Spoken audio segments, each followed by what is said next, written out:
Okay, welcome back. Solo role Mangging, Shadowdark. Technically, we're still in sort of the Borderlands, on Borderlands, but we're going into we're doing the Sunless Fane,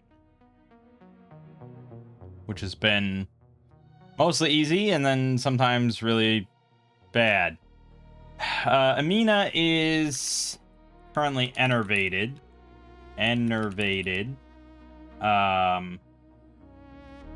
So she had a max hit point of 9, so she's at 6 out of 9. And right now she's at 0, 3 for saves. That's our notes section, I guess. Okay. Yeah. But we actually got enough loot so far on this trip that if we went back to the keep right now, Noreen would level up to 3. Which is pretty tempting. You get another talent roll and stuff, but no, we're here. It's a lot of work to travel, so we're fine. Everything is fine. We just destroyed some animated armor. We got shifting plate armor +1. Very nice. And I think we're trying to go south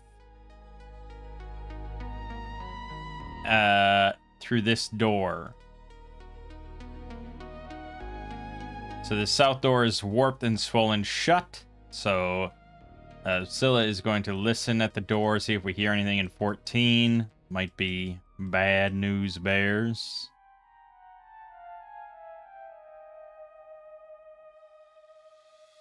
There are some animated armors in there, but they're going to be still as a suit of armor, so they're not making any noises. So yeah, she gives the all clear. I mean, yes, normally, obviously, there'd be rolls for everything, and we'd be checking each door for traps and blah, blah, blah, but just to move things along solo, where it doesn't matter because I know everything that's happening, we will just skip those steps and have Noreen break down the door. Boom. Bursts in. We're going to roll a random encounter check. We're fine. Probably tick down the torch again at this point. Music is hype. Broad stone tiles on the floor with a thick layer of white powder. That's worrisome. There's 2 rows of 6 columns, creating promenades on the eastern and western edges of the hall, creating the illusion of shadowy figures on the wall. Okay, a little redundant there. Arched ceiling that rises up between the promenades, decorated with extensive plaster frescoes that are too damaged to decipher.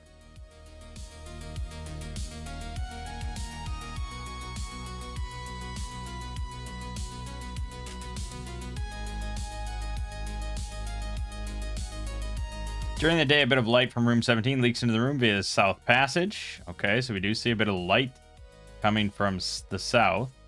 There's a set of double doors to the west made of wood with brass fixtures. And there's a solid brass door to the east with a pewter inlay of a morning star. Interesting. But yes, we're going to have to roll for the animated armor as we sort of walk into the room.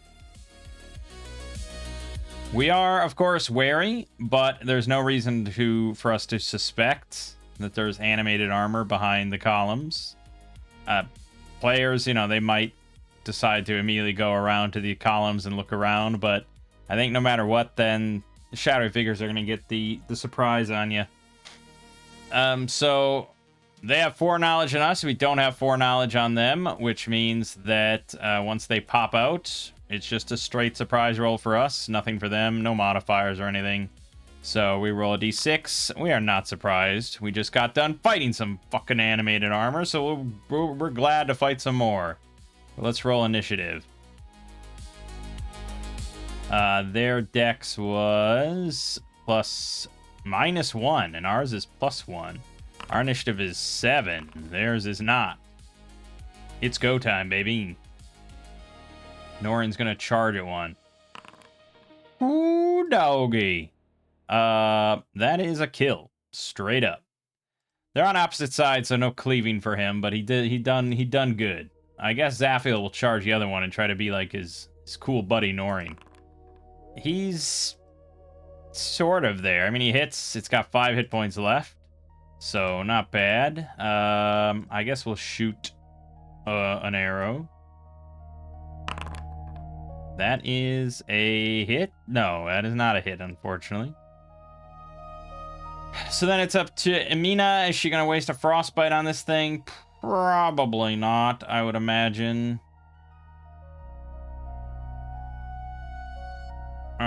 I think she's just going to cast Arcane Armor because she keeps forgetting to do so. Excellent. So now her AC is technically 15 versus melee, 17 versus missile. Not really a great way for me to handle that without creating...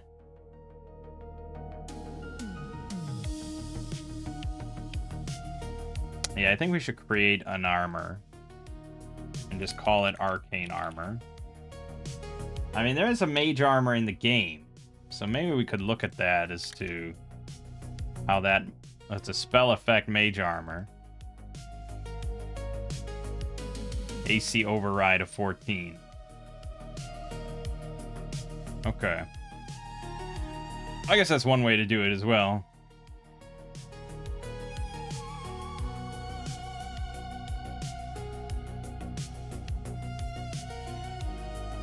So just, yeah. Spell effect, mage armor, blah, blah, blah. I guess we could.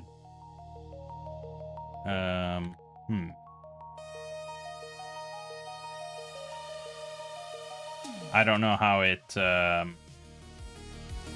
creates these spell effects. Or links the spell effects in the... Unless you can just include like a compendium link or something.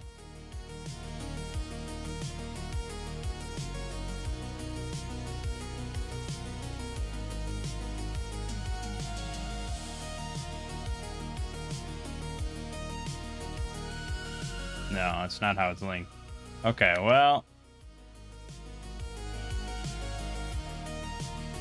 Go here. Oh, it is how it is done. Okay. You just do at, and then... Okay, okay. No, that wasn't quite right, though. Alright, and copy the item ID.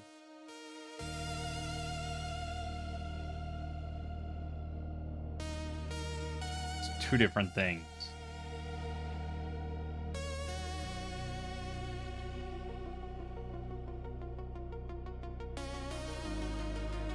Oh, but I'd have to make...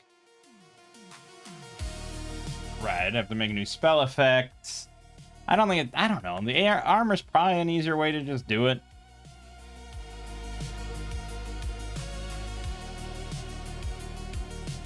Just set the AC of 15.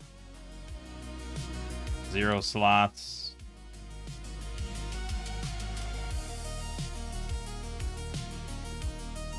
Yeah. Then we just have to remember to, like, take that off when it wears off in half an hour. Okay, that's it. All right, animated armor is going to go. It's going to attack Zaphiel, +3. Zaphiel is fucking 20 AC now as well. Jesus. +1. Oh, yeah, because that plate mail masterwork he got upgraded to. Good lord. Well, that's a miss. Our two frontliners are just monsters. New initiative. Ours is... Yeah, okay. He'll charge over to the other side. He missed. Yes. Okay, bummer. Miss. She's gonna go in with the dagger, I suppose. Crit fail. It counters. Misses. She's also gonna go in with a dagger. There you go. 4 damage. I think it had 5 hit points left. Yes, it sure did. So it has 1 hit point left. It'll try to strike. I don't know. They're not... It's animated by a Vengeful Spirit. It's -1 intelligence. Not that dumb. I don't know what its morale would be or anything. Oh, I guess, yeah, they don't do that system. It's just will. And unless it says undead, immune to morale checks, I guess it would have a morale. But it's a spirit, so I'm not sure.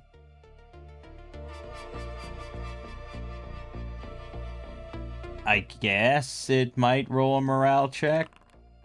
Well, it succeeded. It was just like, how intelligent is it to try to swing at Scylla, who's the least armored? If it knows one thing, it knows armor, so I guess it'll swing at Scylla with +3. It misses.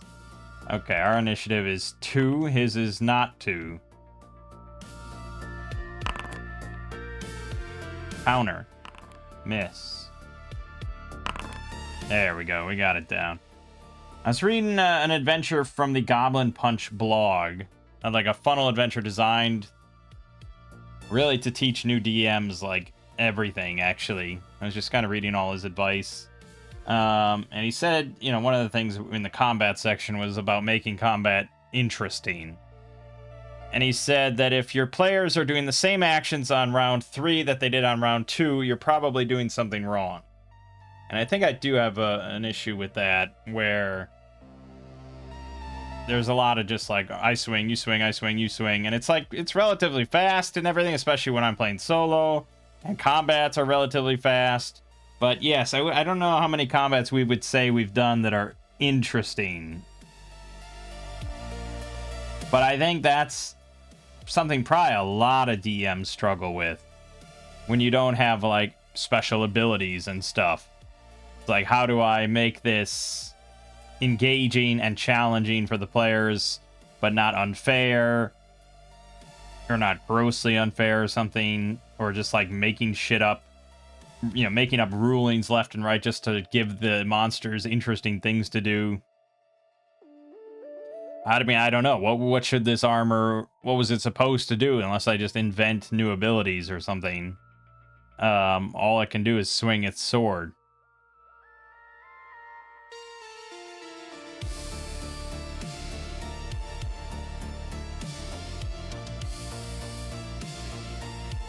I guess it could have, like, grabbed Scylla or something like that, you know? And held her as a hostage or something. I mean, I guess there's all sorts of stuff you can do. You know, we've have this mighty deed system now where you can get, like, incidental mighty deeds if you roll really well and really high. But that doesn't stop you from doing still, like, anything. You know, Shadowdark encourages that sort of thing. Do an improvised action such as swinging across a ravine on a vine. GM might determine it requires a stat check or attack roll. You know, all sorts of stuff. So yeah, it's certainly something I struggle with, is trying to make these combats more unique and interesting experiences rather than just, yep, you can jump by 2 animated armor. It's a fight. You roll until you kill them, and that's it. Part of that is, I suppose, just like it being a module and it being just a room and stuff, and maybe we were surprised, maybe we weren't surprised. That's about it, you know, kind of thing. Compared to the on Borderlands adventure, remember the rooms where the cultists were doing the ritual? Like, those rooms were really unique. I mean, some of them were completely fucking bullshit, but really unique, you know, encounters with, like, you had to protect this guy, and each one had, like, a different layout and different gimmicks and stuff. I mean, that's really cool. That's the kind of thing I like to see in a module. Stuff that I'm not just gonna... Because anybody could just take, like, a Dyson Logos map and just throw down fucking creatures, level 1, level 2 creatures in each room, and be like, yep, there you go, that's what's in this room. There's 6 goblins in this room, there's 4 giant rats in this room, so on and so forth. I want modules that give me shit that I didn't think of and wouldn't put together on my own. You know, like interesting layout, interesting scenarios, interesting encounters. To me, that's one of the main things that separates, like, a cool, good module that I want to run from a just, yeah, that's another dungeon sort of module. So far, I mean, Sunless Fane, we do have some fun stuff. This room with hundreds and hundreds of ants. We had that cocoon thing, stuff like that. The well. There's some interesting ideas here. I'm not knocking too much. It's just this room was like, yeah, okay. It's 2 animated armor. And so for killing those animated armor, we get not much XP. 30 would be my guess. I wish I had this memorized. It's 20, so we get 40 total. Wish I had that memorized. Again, I just wish I had like AR glasses and I had all these things pinned. Like quick tabs. Really, what I should just have is like a collection of screenshots of these things that I can just flip through quickly. Why don't I do that? Honestly, why don't I just have the most common things that I reference? Hold on, I'm just gonna sit here and take a few screenshots of these things. The Monster XP table, that's definitely a big one that we flip to a lot. Another one would be like the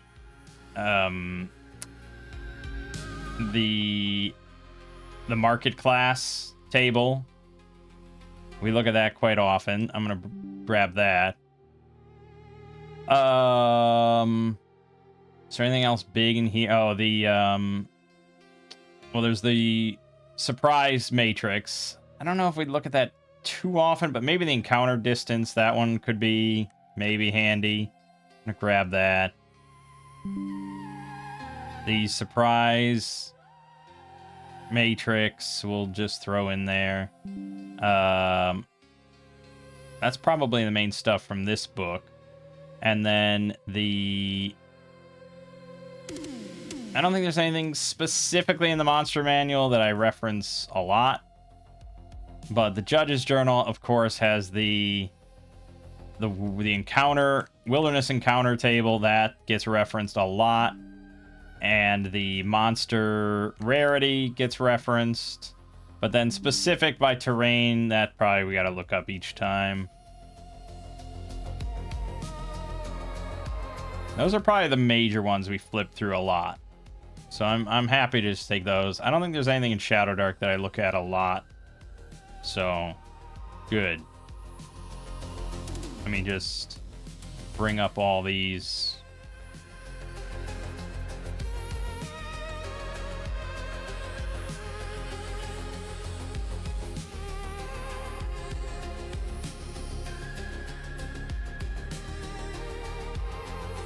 Okay. Excellent. We've got it. Should probably rename all these so we know what's what just by looking at the tab.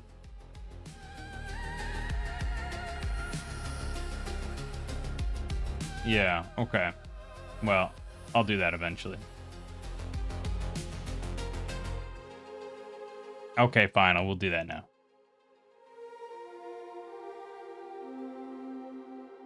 Okay, fine. Let me do that now. So this one is going to be Monster XP.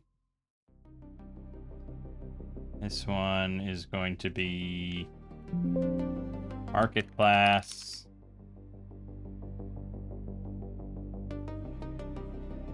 Encounter Distance. Surprise Matrix. Right now, it shuffled everything around, of course.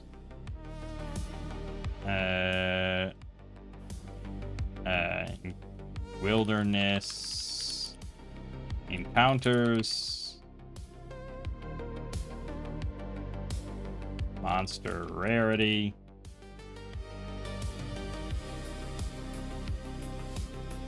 And I already had a picture of the surprise mage. Okay.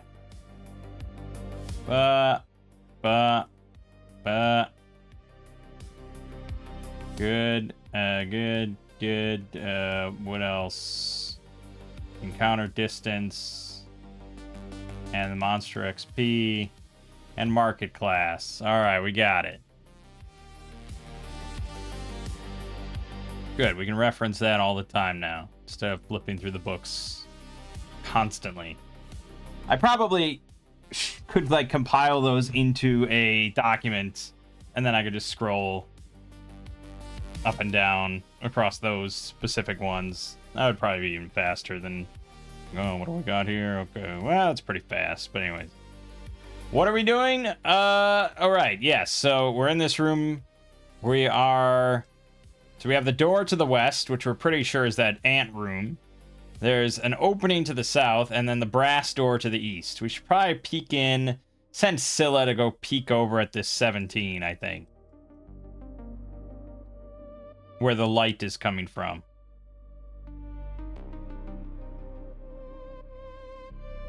Okay, so there's a well, there's a lot of stuff. This is a busy room. There are a few slender beams of light descending from above to illuminate the room. There's a statue of a humanoid on a dais, surrounded by tall stone pillars, and the head is covered by a black cloth. The floor has a light layer of mud on top of fine stonework. The ceiling is 80 feet high, visible only in daytime. Cracks through the bedrock above, difficult to see the actual exit. The humanoid statue has the head, feet, and claws of a bear, appearing to be wearing a skirt of riveted leather strips and a tunic. One hand is holding an orb of some kind. Surrounded by 8 10-foot pillars of fine gray marble with elaborate caps that depict bones, shredded cloth, organs, fangs, and bear paws. If removed without damage, they could be resold for 300 gold each, or 2,800 gold as a set.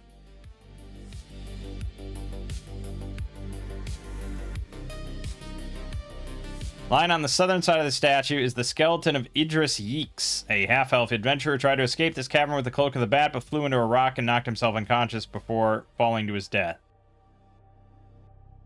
Undead will not cross through this room during the day, however, they are not damaged by the light, just avoiding it.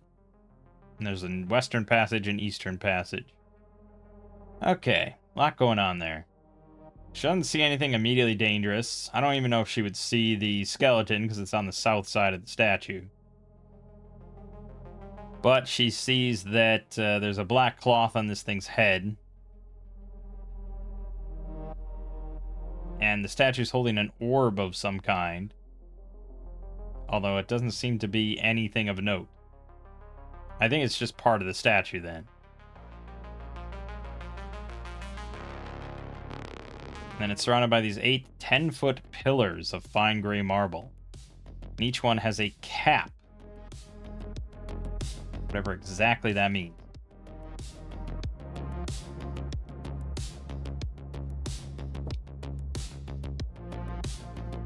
I would assume they're not light. Like, probably one slot each, at least. Doesn't say, which is kind of surprising. Because I can't really picture what these things are, so I don't know. But if we just say there's some sort of...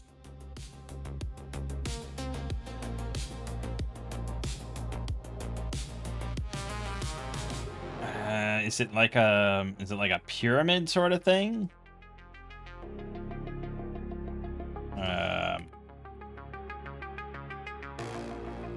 Oh, okay. Okay, so it's just a flat stone block on top of each one, but these are decorative.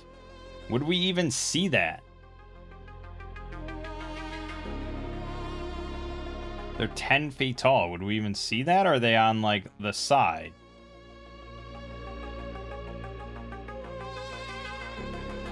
Okay, you're right. So this is what it... yeah, this is what it looks like. Okay, so then maybe the side of it is decorative?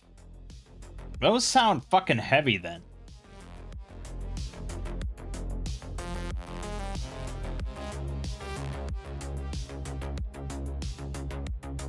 £40 for smaller caps, 12 by 12 inches, to over 200 pounds for large ones, 30 by 30 inches or bigger. These are 10-foot tall pillars. We don't really have an indicator of how large they are, but I guess if these are 10 feet squares, which they are, they're occupying like... yeah, maybe half of that, 4 feet or something. They're big. I mean, they're pretty big pillars. If we say 30 inches and we say it's 200 pounds each, I feel like the module would call that out. You'd think. But, yeah, probably not. So, I guess Norin will go into the room, actually, and we'll investigate. So there's a pool of dark water. It's accumulated on the floor coming from the western passage. And the eastern passage appears to be blocked by some kind of white, cloudy material. This is all sorts of iffy.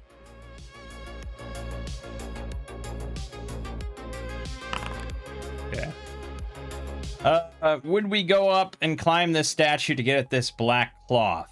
Or could we get it some other way that would be more creative? Ah, the Rake of Climbing. Yes! Rake of Climbing can absolutely do this. We don't even have to extend it that far. We just got a little... It's like a 10-foot pole, really. Except this thing can kind of hook onto the cloth and pull it down. We absolutely will do that. And it's... I mean, nothing had. We get it. It's a Cloak of the Bat. Which now we have to figure out what a Cloak of the Bat is. Oh, a Batman. I see. Leathery black cloak that has a ragged hem and a hood with pointed ears. You can fly a near distance as your movement while in a shadowy area. But each time you use the cloak to fly, roll a d20. On a result of 1, you and your gear turn into a small bat for 3 rounds. That's a pretty minor curse, so this is good. How much would this be valued at? There's no restrictions on it. You can fly 30 feet as your movement forever. As long as you're in a shadowy area. So I guess that is the restriction. And there is a slight curse. So... I don't know if Axe really... Well, I think it does. There are definitely cursed items in this list. There's plenty of them. And I just don't know...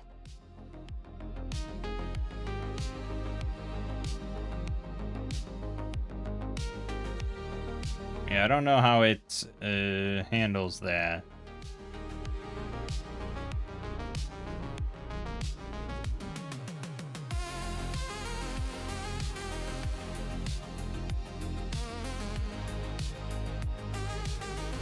Oh, I'm looking in the wrong section.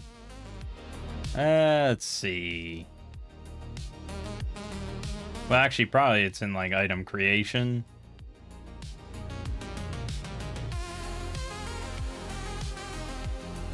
Alternate effects. First items.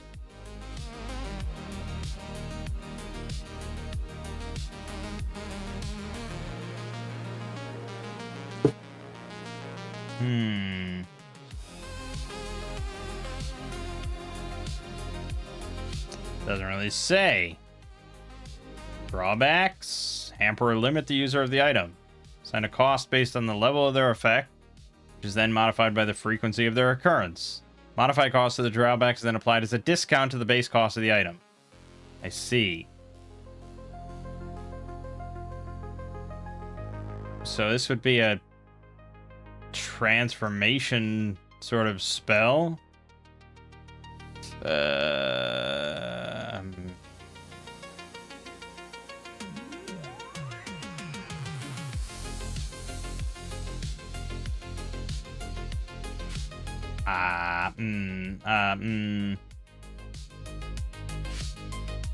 Well, no, is it a divine spell? It's Call of the something. Well, that calls them. It doesn't transform beast or something. Like polymorph. It's like, it's kind of a higher end thing to be able to just turn yourself into a bat. But it's not that often. It's for 3 rounds. It's a very short duration. So if we say 3 rounds, say it's a level 3 effect.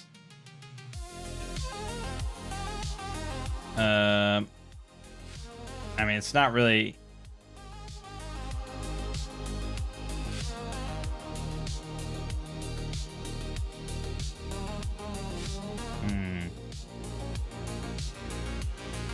Yeah, I don't know how to handle this. I think you just have to come up with a fucking number and just deal with it. It's not that powerful of a thing. I think we can all agree. It's okay. I would maybe put its value, its base cost at like 6,000. I think that's maybe a little low because it's like a... It's kind of good. It's not a... It can use it at will, which is pretty good. It probably would be higher than that.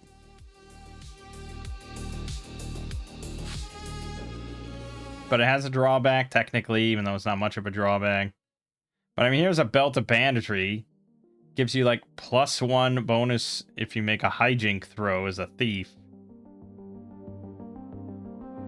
But if you're caught while performing a hijink, the judge should roll 1d4 + 2 instead of normal 1d6 to determine the charges pressed against him. So it's normally 19,000 gold, but then it's minus 12,000 because of that drawback, which is listed as permanent once per hour drawback. How they came to that, I have no idea. But maybe it's somewhere in this range. So let's say 9,500 just to be fair. The apparent value of it, though, is probably not great because it just looks like a ring, you know, leathery black cloak with a hem and hood. So it's really not worth that much. There's probably other cloaks here that have a similar appearance. A lot of items. Many, many items. Yeah, 9. Not much. Not much. We'll say 90. So that means I'm just going to write down 90. If we just sell it then, and we sell it for full value in a big city, we could get 9,500 XP out of this bad boy. Would we do so? Which brings up the question of identifying magic items in Shadowdark. Have we really talked about that? I don't know if we have, because I think we just take it and just whatever. It's identified. I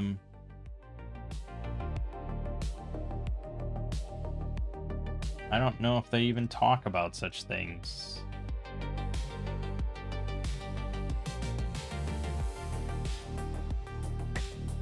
Shadowdark's a little bit more of a casual OSR game. So I'm actually curious what the general consensus is of how people are doing it. I can't, honest spot, can't say I disagree, blah, blah, blah. And then it's just deleted, so we'll never know what it said.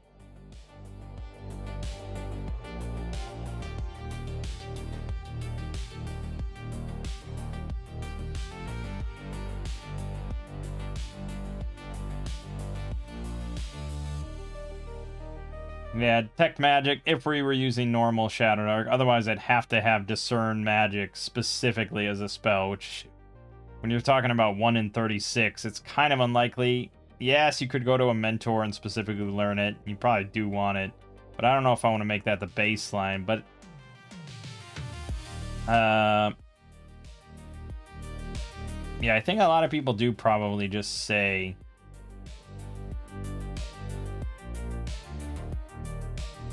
I don't know. There's pros and cons. It's tricky again because I've never had to deal with this ever as a player.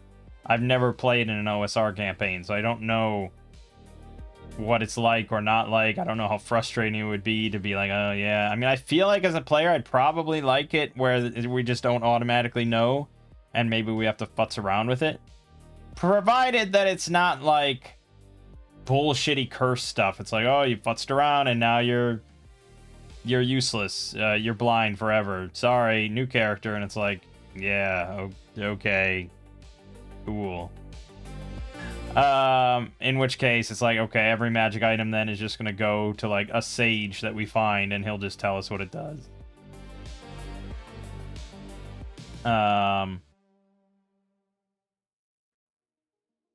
it's trickier, especially with Axe and that rule, because if the party identifies a magic item and sells it without using it, they receive an additional XP per 1 gold earned in the sale. If the characters use the items, they do not get any additional XP, even if later sold. Right? So it really disincentivizes, like, testing it out and trying to see what it does.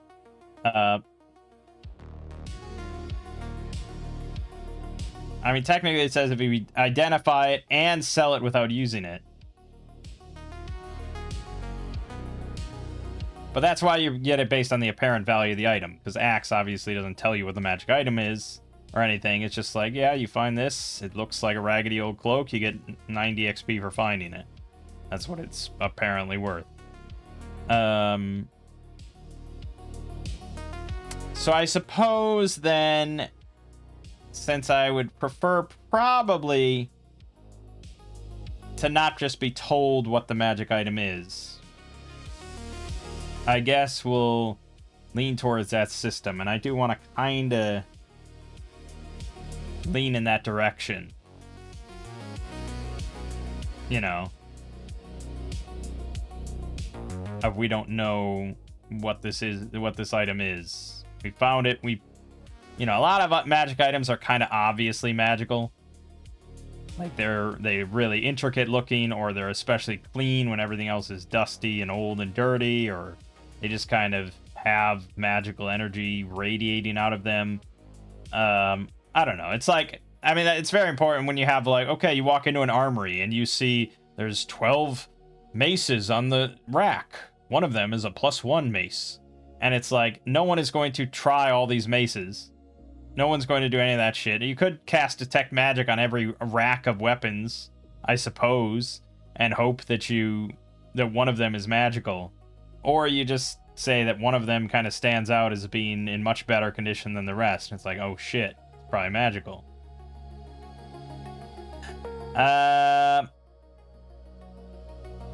Where the fuck? I'm trying to find where it's talked about identifying magic items. I think that's in treasure. Yeah. So, if you're in the possession of an item with permanent properties triggered on use or wear, you can discover those simply by equipping the item and experiencing the effect. Right. So, if it increases your hit points or something, you would know that immediately. But you can't identify other properties of the item, if any, that might require command words or special circumstances. And if it's cursed, it'll take effect when it's triggered.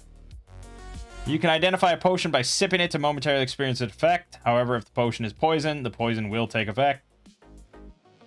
Let your goblins test it, I guess. A character proficient with a weapon or suit of armor can identify its magical bonus, if any, by using it in deadly combat for 1 round, or by dedicating 1 day to training with it. Blah, blah, blah. Character proficient in alchemy can identify a potion by examining its clarity, hue, odor, and viscosity for 1 turn. Yeah, so we would just say it's an int check. If you spend the 10 minutes. If you have some sort of alchemical background, probably just roll with like advantage or lower it to a DC of 9, one of the two.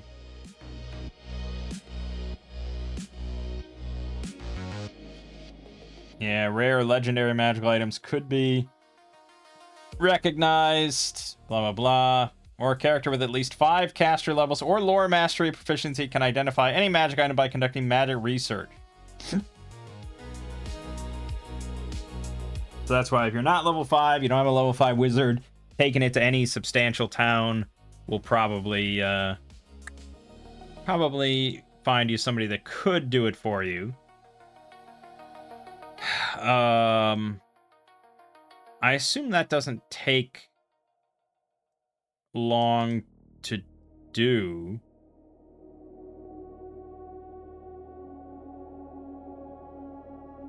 Oh, here. Oh my god. It costs 1,000 gold of material and 1,000 gold research cost.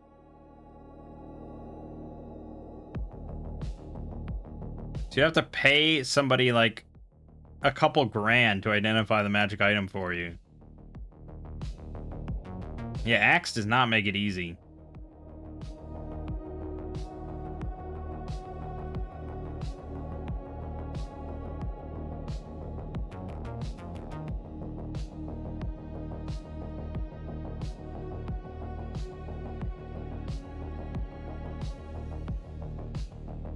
Yeah, because a level 5 wizard, assuming that's who you sought out, because he can identify stuff, it would take him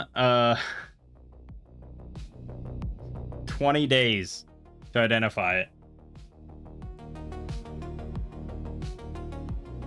Wow. And yeah, you'd have to pay 2 grand. And then he could fail. You'd ask her to roll 12 or higher on the roll. Jesus. And it's like, under level 5, you're probably not... You probably don't have that kind of money to just throw around to identify magic items. I guess you might.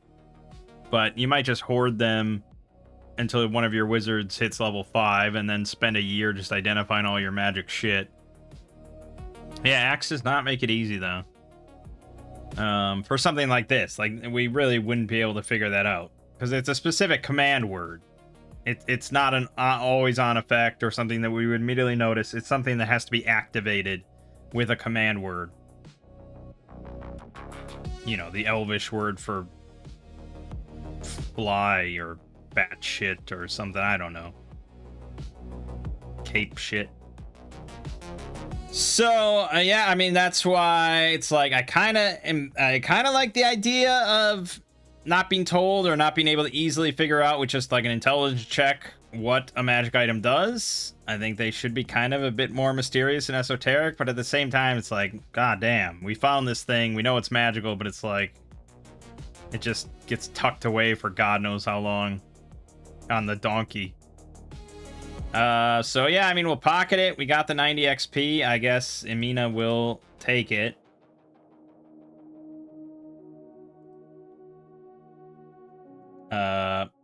Cloak of the Bat.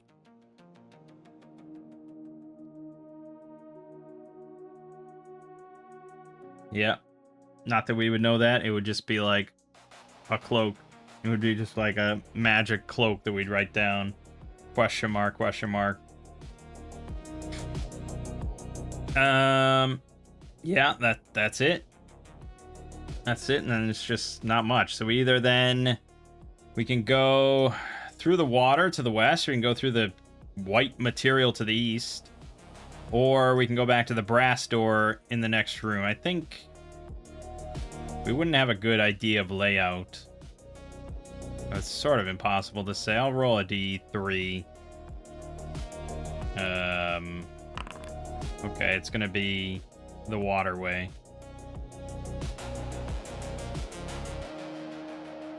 Which is number 26.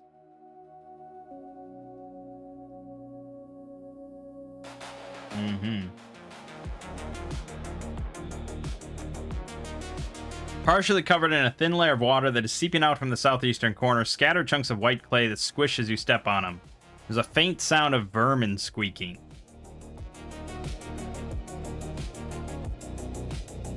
Okay.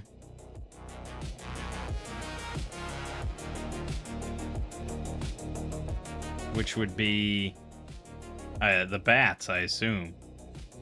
Okay, so as we approach that, I'm going to give Scylla a listen check passively for something that's kind of faint. We'll set the DC at 15. Okay, she doesn't hear anything. So we enter into the water.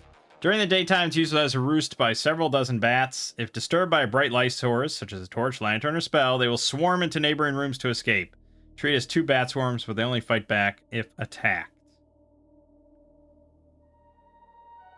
Okay, so the bats suddenly just screech and start scattering all over the place, going west, going east. They're gonna fly all around us on top of our heads.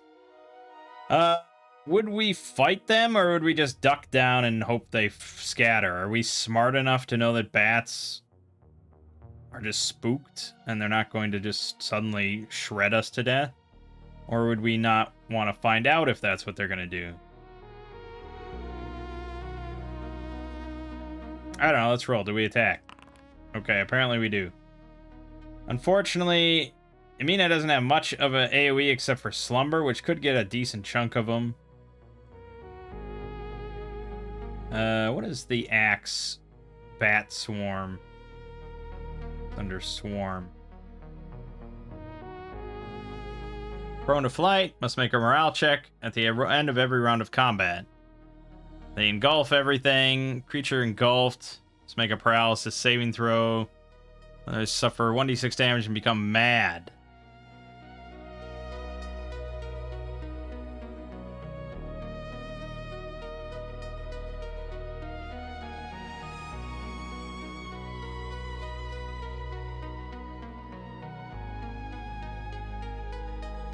Now the rat one, didn't the rat one give very specific? Yeah, it gave very specific stuff. So I don't know exactly how many can be engulfed by the bat swarm. But I assume we're all pretty engulfed. A lot of bats. Or it's meant to just be one target. I don't know. There's no indication.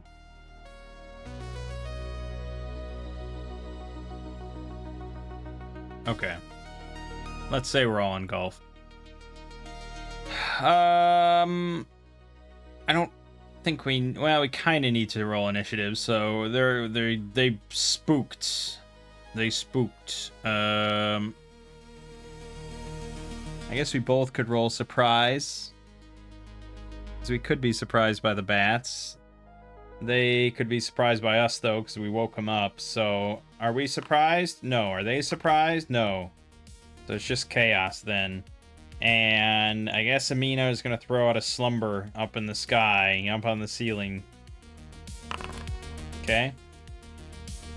They have to roll one check for the bat swarm.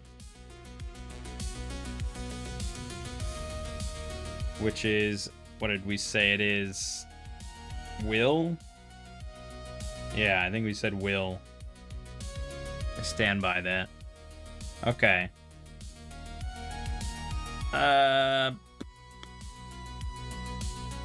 Yeah, I mean it's a good radius, so it has to roll 12 or higher on this. They do, so they are not slept, and that's the end of that.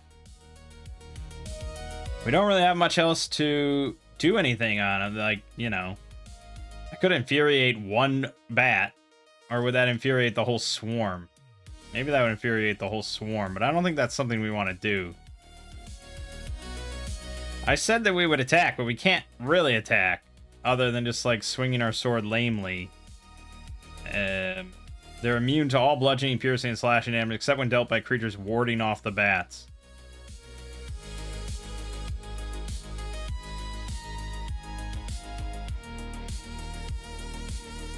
Yeah, so honestly, I guess we'd probably just drop to the deck and hope that they pass us.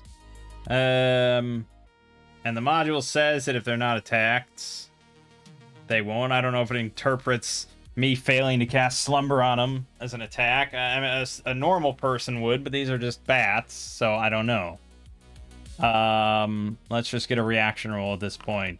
Okay, they're just gonna all fly out, and that's that. Done. And while we're down on the ground, we realize that this white clay we're stepping on is actually bat guano. If harvested and dried for at least 8 hours, there's enough here to make 2 campfires that will last an entire rest period. Yes, that's right. Normally you have to spend 3 torches in order to make a campfire. That rule only really matters if you're trying to camp inside of a dungeon or in, like, an area without any wood. Because usually I just... yeah, like, we have wood. Done. So, I don't think I'm too worried about that. But, man, 3 torches to make a fire when each torch takes up 1 slot is pretty rough. Okay, we're going to send Scylla then after the bats clear to go scout out 27. Yeah, she doesn't see anything of note. Nothing moving, at least. She doesn't sense anything moving in there. So we'll move in. Let's tick this down again. We're fine. The floor is cracked and uneven here. There's 3 stone kneeling benches. The walls are dotted with numerous round niches along the walls. Again, little redundancy on this writing here. The niches, most of them appear filled with ashes and pottery shards, with occasional strips of linen. Strings around the kneeling benches indicate that they were once upholstered. Well, we will search. One round of searching by PC uncovers a chipped aventurine gemstone and a scorpion that crawls onto their arm and stings them. Surprise!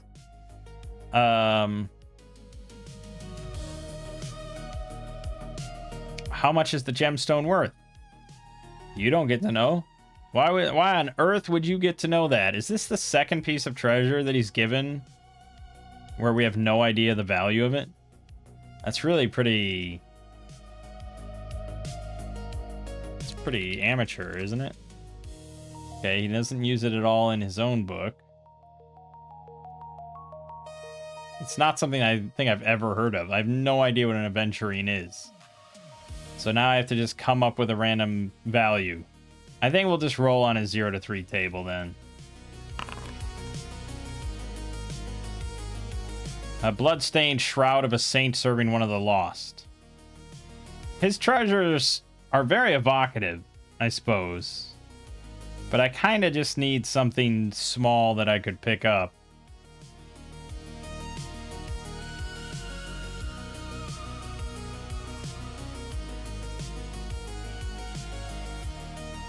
Maybe that's a cop-out. What's a 65 here? Fine set of ivory game pieces. We've gotten that before. Fragment of a sapphire. There you go. And that's worth 300 gold. But depends on who finds it. We're all searching, of course. We always do. It's going to be Scylla. Okay. So she has to roll for surprise. Probably just a 1 or a 2. I don't think this thing has any crazy advantage on it. Okay, so she's not surprised by it, which means that this thing is going to bite her.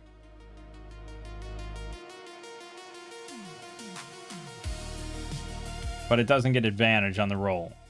So it's just going to sting with a +1 on her. Okay, so it misses.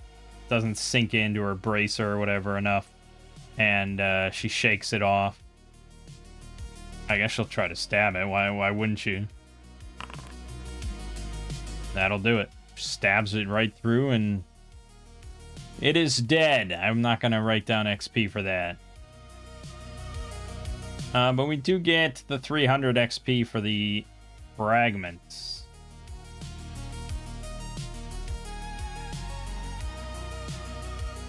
That was worth it.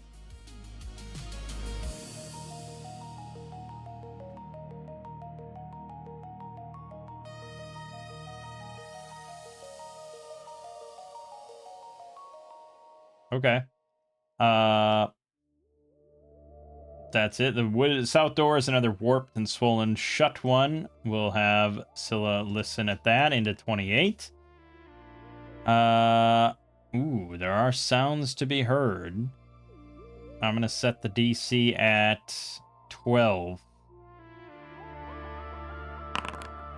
Excellent. So she hears the sound of rocks kind of like subtly shifting. And there's like a groaning sound of something that's threatening to fall.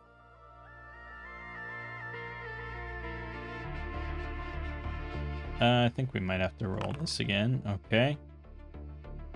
Well, other than that, I mean, it's possible. He's not going to charge through. He's just going to kick the door so he doesn't step in. Because if there's something sort of threat, you know, he's...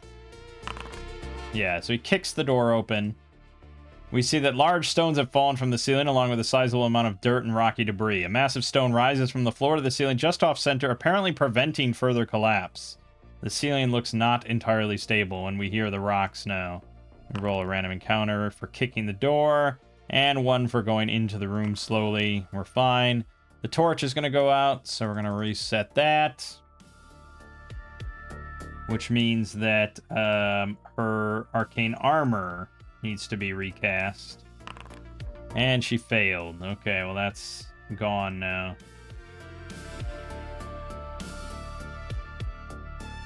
Searching through the rocks is an int check versus DC 15. Make a random encounter check for each failure, possibly several per round. On a critical failure, the ceiling collapses. Anyone in the room is instantly killed.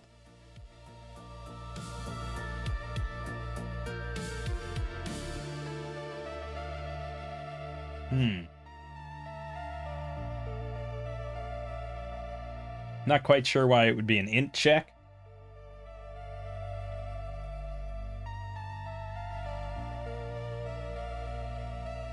Well, obviously, moving the rocks makes noise, and moving the rocks could shift something with the massive stone and cause the thing to collapse. So the int check, I suppose, is more like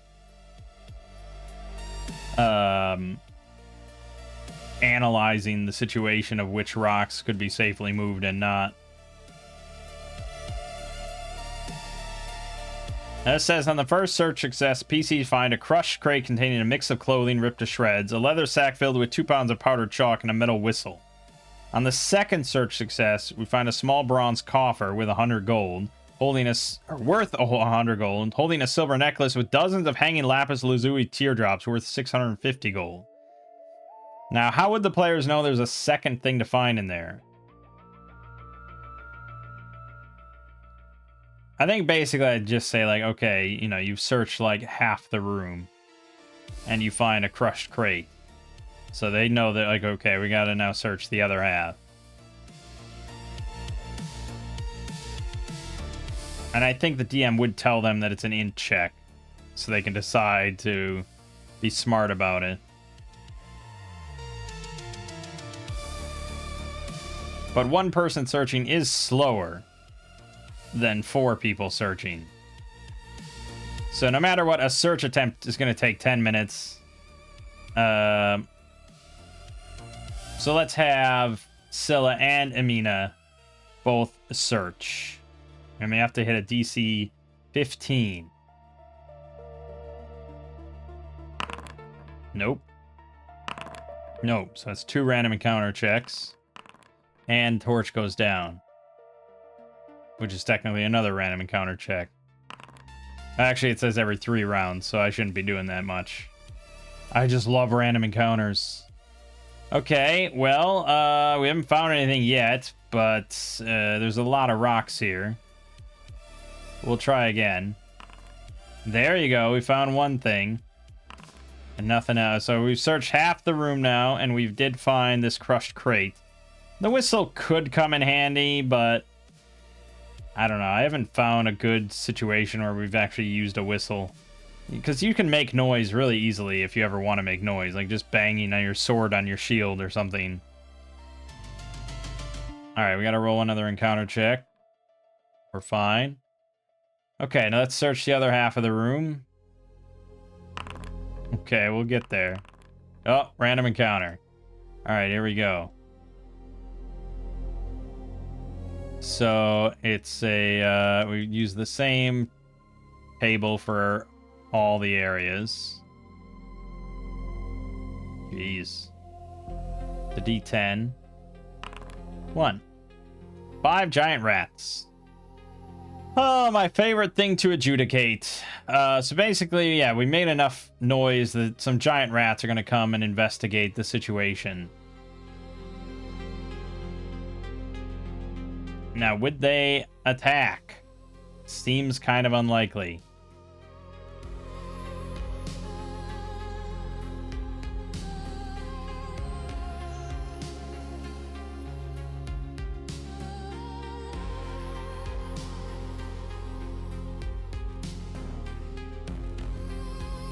I mean, they're not protecting their own or anything like that. We're way bigger than they are. They're 3 feet long. They're like little dogs, you know, it's like a pack of 5 little dogs coming out. It's like, maybe if they're rabid, I suppose they might attack. But usually those kind of things don't last long, I imagine, in the wild. So I wouldn't really expect it, but we can do a reaction roll because you never know. Are we surprised? It says that they have acute hearing. They gain a +1 bonus to avoid surprise in their natural habitat. So they have 4 knowledge, which means they can't be surprised. We do not have any foreknowledge. So it's just a 1 or a 2 to see if we're surprised by the rats. We're not. All right, now the reaction roll. Pretty positive. So we see a bunch of, like, 5 rats just kind of come poking out of various holes around the room. And they start kind of sniffing around. Now, we could shoot them. We could just slaughter them. I mean, yeah, they're half hit dice, but they might carry diseases. So I think we're just gonna have Amina go around with a torch and just kind of scare them off. And you know, if it was a lower or a mid-tier reaction roll, maybe that would just prompt them to attack. But it says they fear fire quite a bit, so with that kind of roll, they're just gonna scatter back into their holes. Okay, let's roll an int again. There we go. All right, I'm going to stop there. She finds what we're looking for.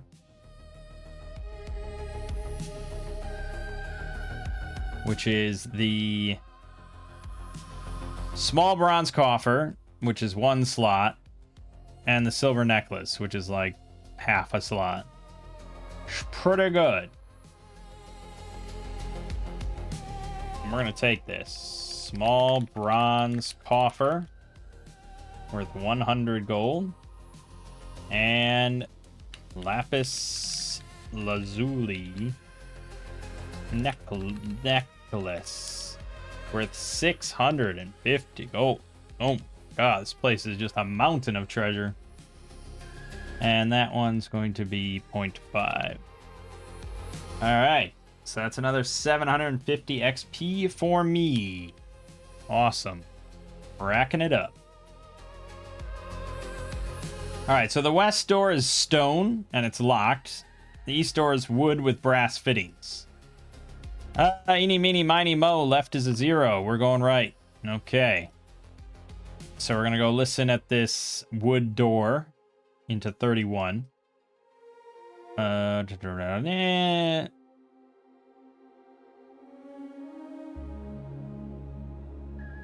are red worms. What the hell is a red worm? That's not even something in this book. Interesting. Is that a new thing you just made up? It is. They're a crimson worm, nearly 4 feet long with a snapping maw.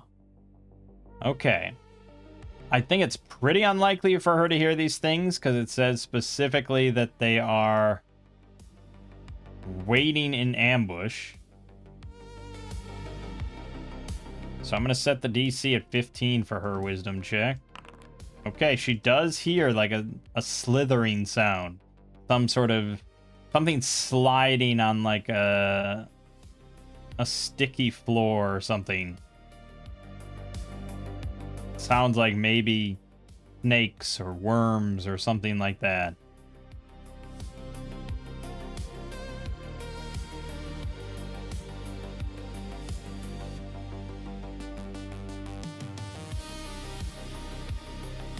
Okay.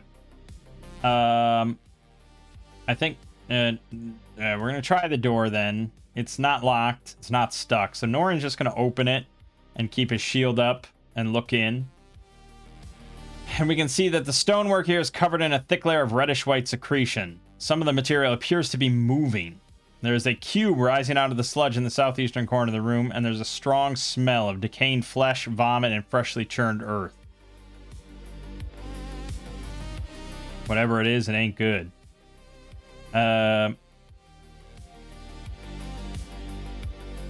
Fuck it. We're just gonna have Amina cast Slumber in that room. Like, right in the middle there.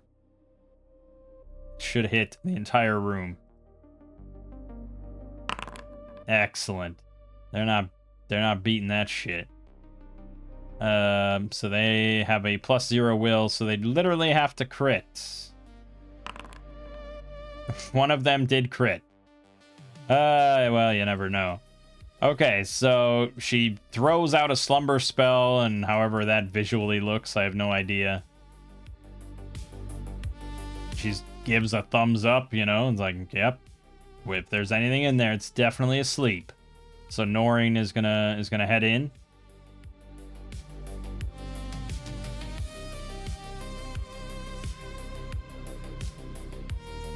Okay. And yeah, so now we have to roll surprise. Just because we suspect that there's something in the room does not mean that we know something's in the room, and that's the difference between foreknowledge and not. So we do have to roll for surprise for this last worm. We're not surprised, so it slithers out towards us in a charge. Our initiative is going to be 5. His initiative is 7. All right, so he's going to charge at Norin. Try to bite him. So +2 with advantage. Ooh, he crit. Oh my gosh. That's painful. That's 2d8 damage. Ah, Norin goes down. This thing leaps at his neck. Oh, man, that sucks. Fuck. See, if I had a helmet, I could have negated that crit.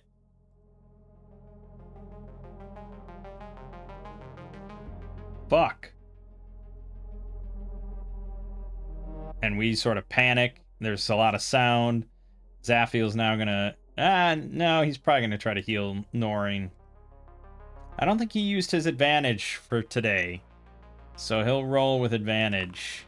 Crits. Alright, he's going to roll 2d6 plus 1. That's back to full for Norin. And Scylla's going to try to just stab this thing. That is a miss. Mina is going to, I don't know, throw a dart at it. Okay, that's a hit. It's down to 6. Pretty good.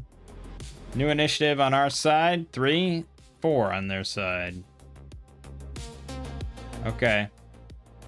Norin is conscious again, so this thing's just going to... And he's like on the ground, so this thing's going to keep trying to bite him. Gets a +2 because he's prone. He fumbled. I think that's not quite a kill. Oh, it is a kill, yes. So he just lunges again for his head. Norin just shifts his head out of the way and slams his sword down on it, cutting it in half.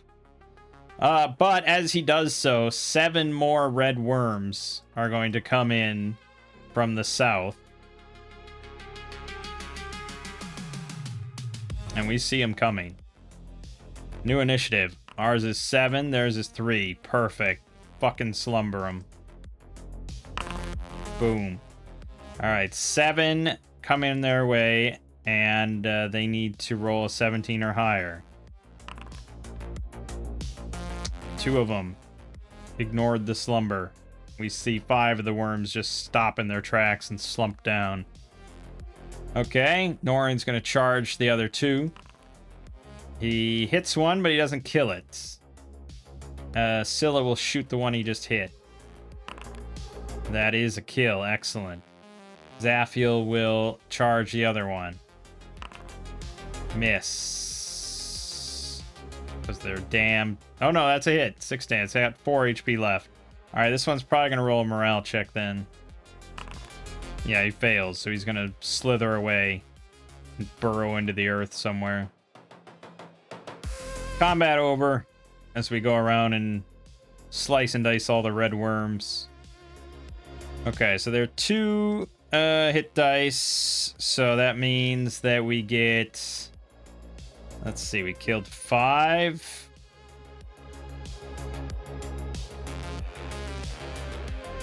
Yeah, 5 plus 7, 12. 1 got away, so 11 times 20 is 220.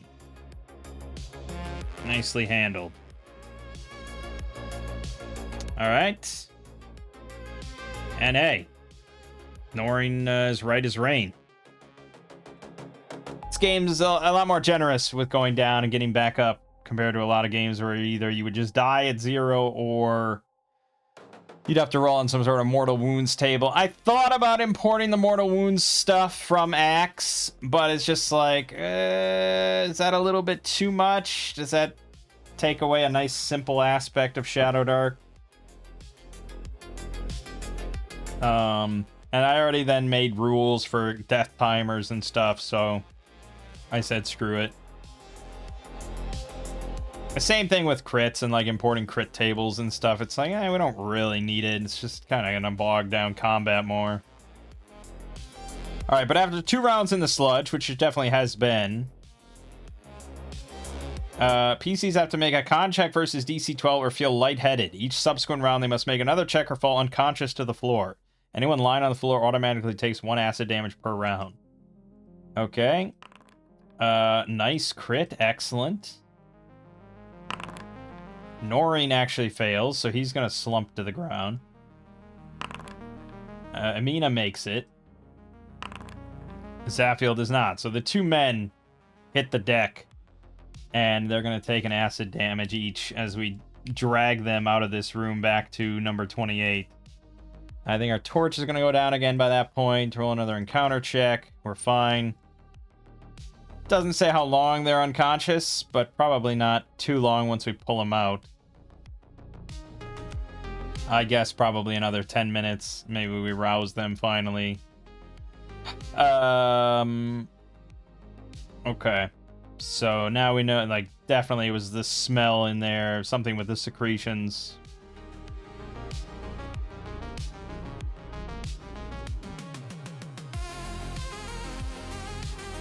Okay. So Scylla is going to tie a bandana. Maybe while we were waiting for them to kind of wake up, Scylla tied a bandana around her face and went back into 31 to poke around. And she found this cube covered in secretions. Thankfully, she's got gloves, I imagine. I can't imagine an adventurer wouldn't have gloves. It seems like a basic thing. If I'm doing anything outside, I'd probably want gloves. Especially going into dank, dark, horrible dungeons. Why wouldn't you have gloves? So it's now soft and easily crushed. And inside is a malachite tiara worth 780 gold. This place is a fucking gold mine.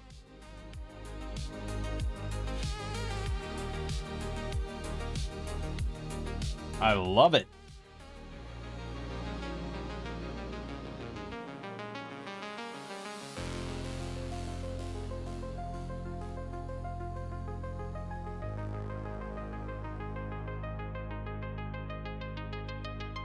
Amazing, amazing. Okay, awesome. That's another 780 here. We might be... this is quite the number setup.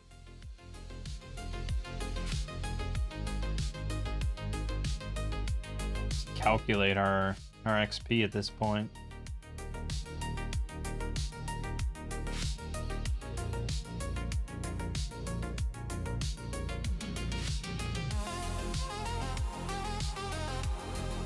$1,135 for each. Definitely levels up Noreen. And it actually would level up Scylla to level 4. That is juicy. But if we keep going, we might get enough to level up Zaffiel. And that would be even better. Yeah, we still haven't come across an opportunity to use halt humanoids. Maybe someday. Okay, so she then spots the door to the west and the corridor to the south where they came from. She's going to continue to scout ahead in the darkness, just feeling around. And see if she sees anything in 32. Yeah, the smell here is pretty rough. I'm not going to let her just be here forever without making that con check, but she's trying to work relatively fast. Just quick look around.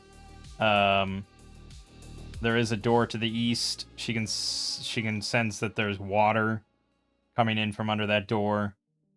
And that's about all she could really see from just a quick overview. So otherwise, it's kind of a dead end outside of that door.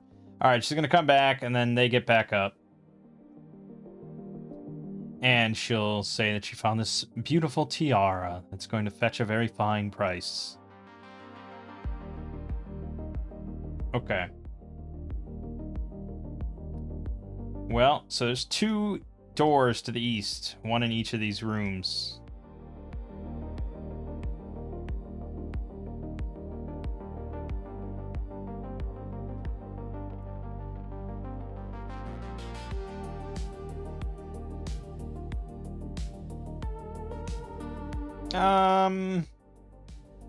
Yeah, we wouldn't know about this greatsword. She wouldn't have seen that. It's concealed by layers of deep sludge. So, all things considered equal, I don't know why we'd pick one door over the other. And we'd probably pick the closer one. So... yeah. We're just gonna move quick. And we're not even gonna listen. Noreen's just gonna break through this door real quick. There you go. So he bursts through into 33. Stonework here is covered in moisture. Half the floor is under at least an inch of water. Smell of rotting wood, earth, and rain. There are 3 gray oozes lying in wait here, hanging from the ceiling silently. They will wait to attack until after several victims have entered the room.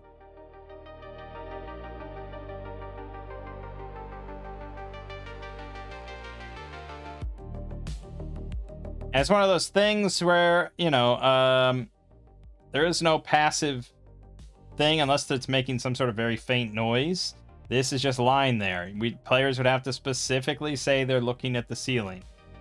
I know I said we were doing that earlier in that one hallway or whatever, or, you know, when there was like slime or something around. I was like, oh shit, keep your eye on the ceiling. But that was a while ago, so we might not keep that up. I'm gonna give myself an oracle roll just to give myself the chance. Do I look at the ceiling? No. I with disadvantage, I meant. Okay, so yes, they're gonna wait for us to walk in, and now they're going to drop, which means that they have foreknowledge and line of sight, and at the moment of the ambush, we do not have line of sight because they're above us, which means that we have none and they have both, so we roll with -1. We're surprised on a 1, 2, or 3. We are surprised. This could be bad. We'll just, for the sake of being simple, use gray oozes from Shadowdark. They're immune to damage from acid, cold, or fire. Non-magical metal that touches the ooze dissolves on a d6 roll of 1 to 3. That's pretty nasty. They have an AC of 11, 9 hit points. They attack with tentacles, which is kind of surprising. But sure. They're not super dangerous outside of that they'll dissolve all our weapons, which is really annoying. Because, yeah, we don't have magical weapons. We have masterwork weapons. I'll be a little bit generous with masterworks. I don't think necessarily axe would be generous with that shit. What is the gray ooze? Gray goo.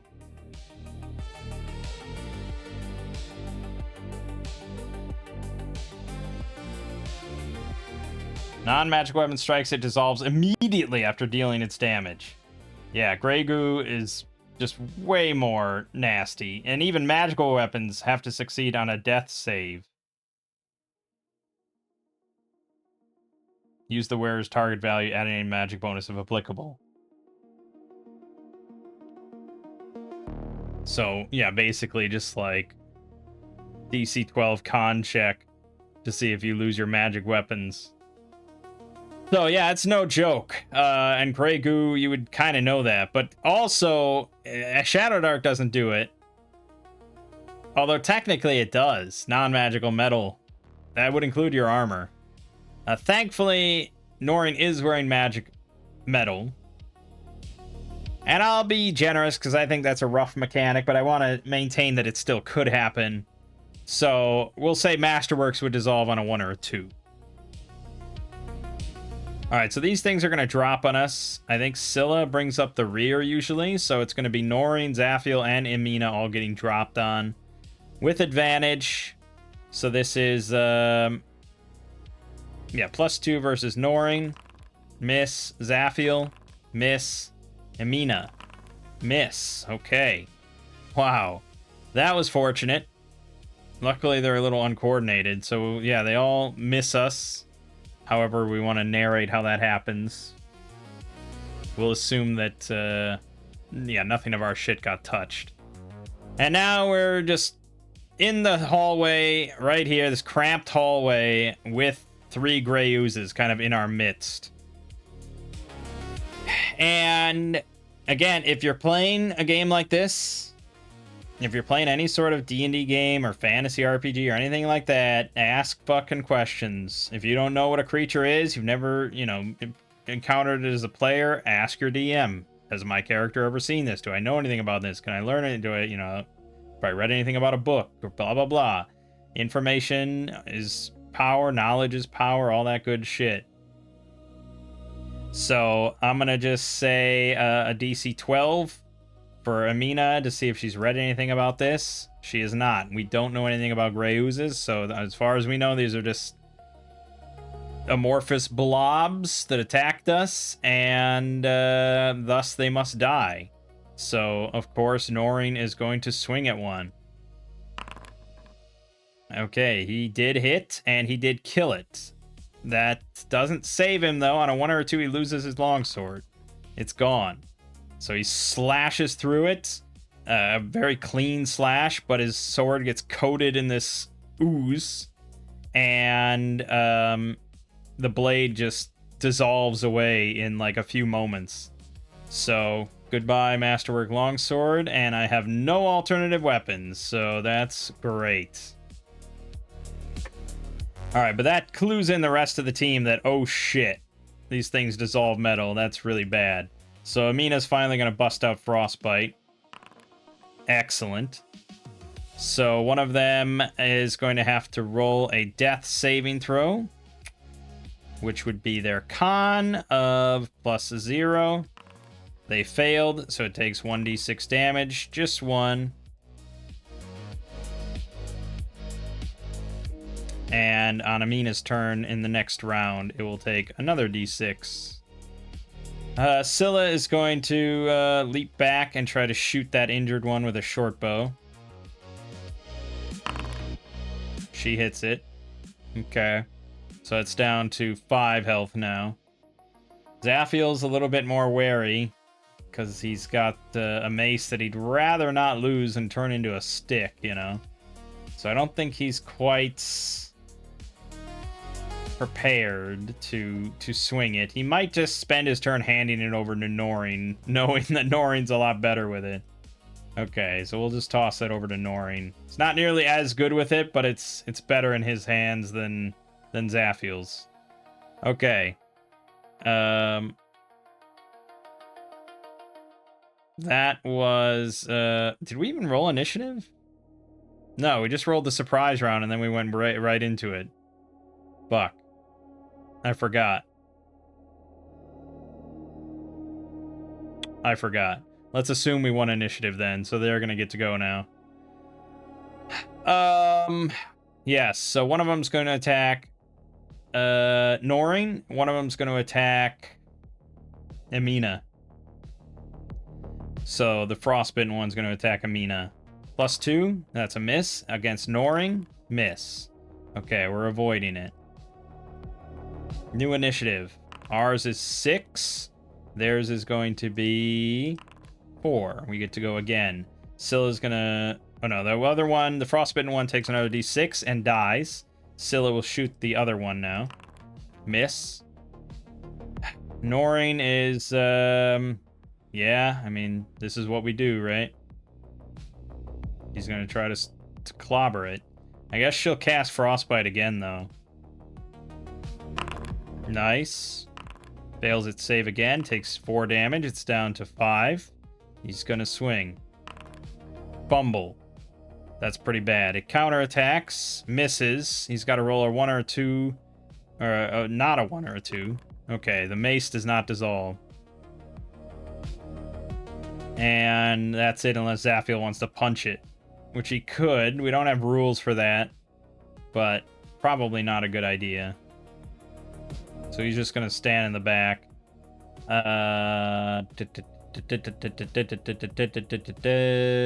We won initiative, I'm pretty sure.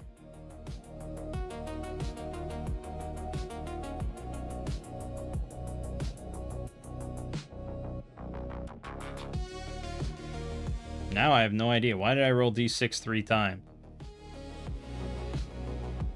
Oh, 1 was the damage. The 6 was the damage. Yes, we did win initiative. So now there's only 1 left. It's going to roll a morale check. It fails, so it's going to slither away under a crack or something in the wall. Out of sight. Combat victory is ours. So they are also level 2, but I'm pretty sure they have special traits. Yes. According to this, they have 3. Because they have natural stealth, terrestrial mechanoreception,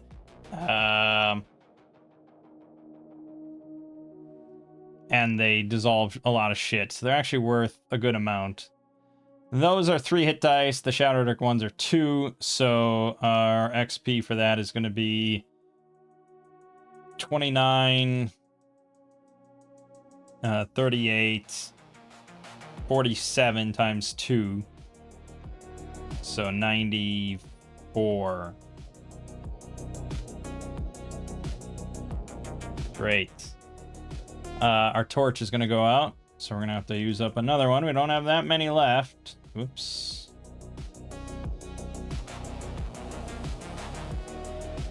And we're in an especially bad situation because Noreen does not have a sword. We really should have one spare weapon or so just to bring along. I guess he'll use the masterwork mace for now, and Zaffy will just have a dagger in his hand.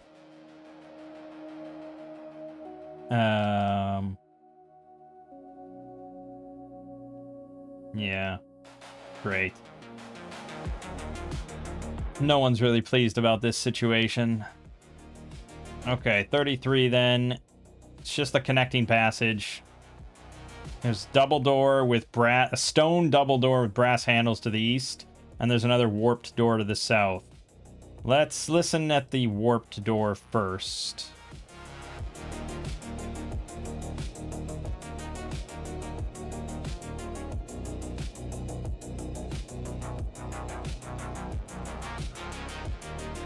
Okay.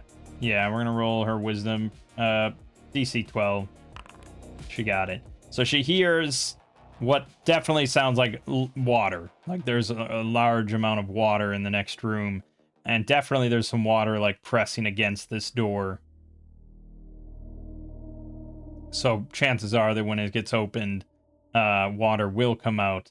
I don't think she can really tell how much specifically. Like, it's probably not to like the top of the door or anything, but it's hard to say. So that's a little bit tricky. If we had ways to burst this door open from a distance, that would be kind of nice, but without some sort of nice spell work, I don't think that's going to happen.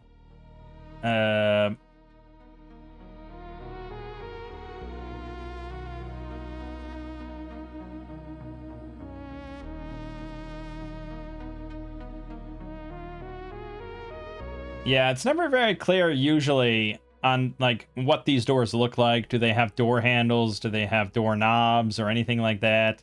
I think it would be kind of tricky to like attach a rope, even if it had like say a handle. Let's say a perfect handle that we could tie a rope to. Opening this door, assuming it even opens in this direction, which it probably doesn't. It's swollen shut. Strength DC 15, and that's breaking it open. Pulling it open would be really tricky. But maybe with all 4 of us tugging on that rope, that could work. I don't think I would say absolutely not.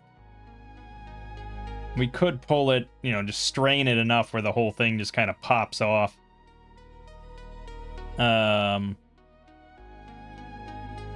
And we have a nice corner here, so we can actually go all the way around the corner, wrap the rope around, because that's 10, 20, 30, 40, 50 feet. We can be here at the end of the rope and use that as like a... I don't know. What's the term here? I'm not good with this. Fulcrum or something? Whatever. I mean, it'll work. It's going to work, so that's what we're going to do. It's still going to be noisy. There's still no getting around that. But yeah, we might be able to avoid getting just splashed all over the place with water, getting washed away by the water. Like we would mitigate, depending on how much water is there, we'd probably mitigate any negative effect on us, or most of it. So that's what we're gonna do. I'll roll a random encounter check. We're fine. We burst open the thing. I'll lower the torch for all that work. So it releases about a foot of water and dozens of bones floating on the dark tide. Okay, so not that much water. I mean, it's a good amount of water in a dungeon, but it's going under this door. There's all sorts of cracks and stuff. We definitely I mean, we get our feet wet, and we see bones floating all the way through it. But yeah, it would have been nastier if we were right in it or burst our way through it without even knowing. But I don't think that it would have really affected anything either way. But you never know. There could have been giant leeches in there or something. You never know. Be smart. The floor of the room is still underwater, aside from the southeast corner. There's one stalactite, 2 feet long, steadily dripping water. The stone floor that covered most of the room is eroded away beneath this onslaught. PCs moving through the room will find themselves in about 2 feet of water, trying to walk over thick mud. The skeletal remains of about 50 humanoids are in this room. Searching under the water is an int check versus DC 15. If more than 3 PCs attempt this in a single round, make a random encounter check due to the splashing. On a success, they find the +1 short sword, the Trickster's Ward. Raise the DC of spells targeting the wielder by 3. Dang.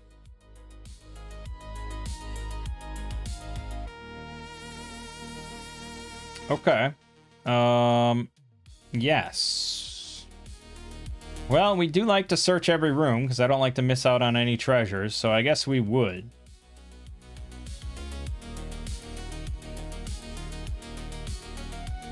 Okay. So, this is how we're going to do it then. We're all going to try searching, because why wouldn't we? Which means that there's going to be a random encounter check every turn. First, though, each person is going to have to succeed on Dex versus DC 12 to avoid getting stuck for that round. And then they can attempt the int check versus 15 to see if they find the short sword. So let's see how Scylla does. She's no problem, of course. Noreen is completely stuck. He's gonna be sitting there for a while. Zaphiel is also not stuck. That elven grace. And Amina, nice and lithe, is not stuck. So now the int checks for those 3. Scylla did not find it. Amina did find it. We don't have to roll. Random encounter check. No problem. And our torch goes down, but sure enough, Amina pulls out a short sword. Okay, well, that's going to probably go to Noreen then, and we'll send this mace back over to Zaphiel. Which means we can send this dagger back to Amina. And none of these things actually get transferred, they just get copied. Oh well.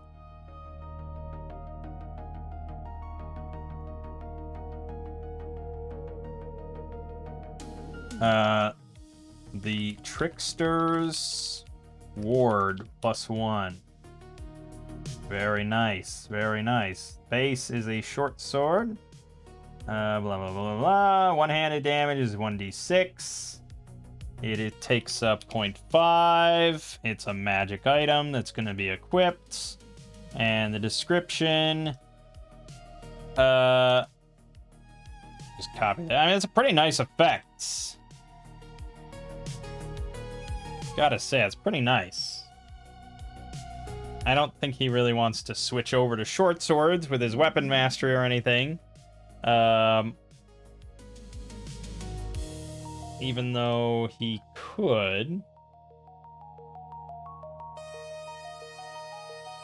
Yeah, short swords and swords have basically the same damage if you're one-handing it. So, he could. I mean, we're more likely to find regular swords. But it has a nice little short sword.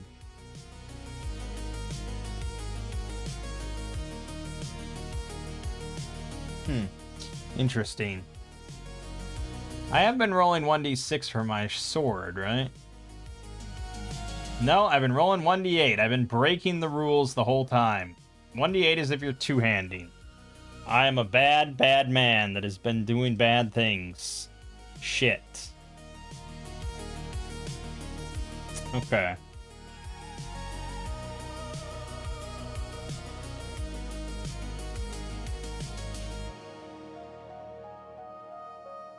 Oh, right. Yeah, we have to add the +1. Doi.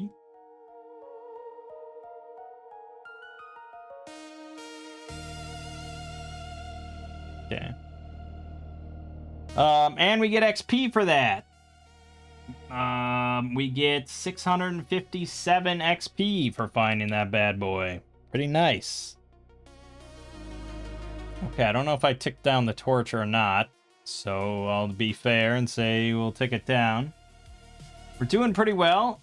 We have about 2.5 hours left on torches that we're carrying. I don't think we're carrying any others.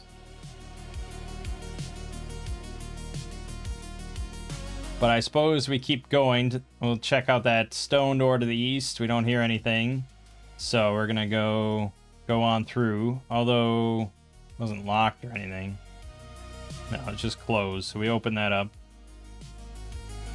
And we go down this way to 18.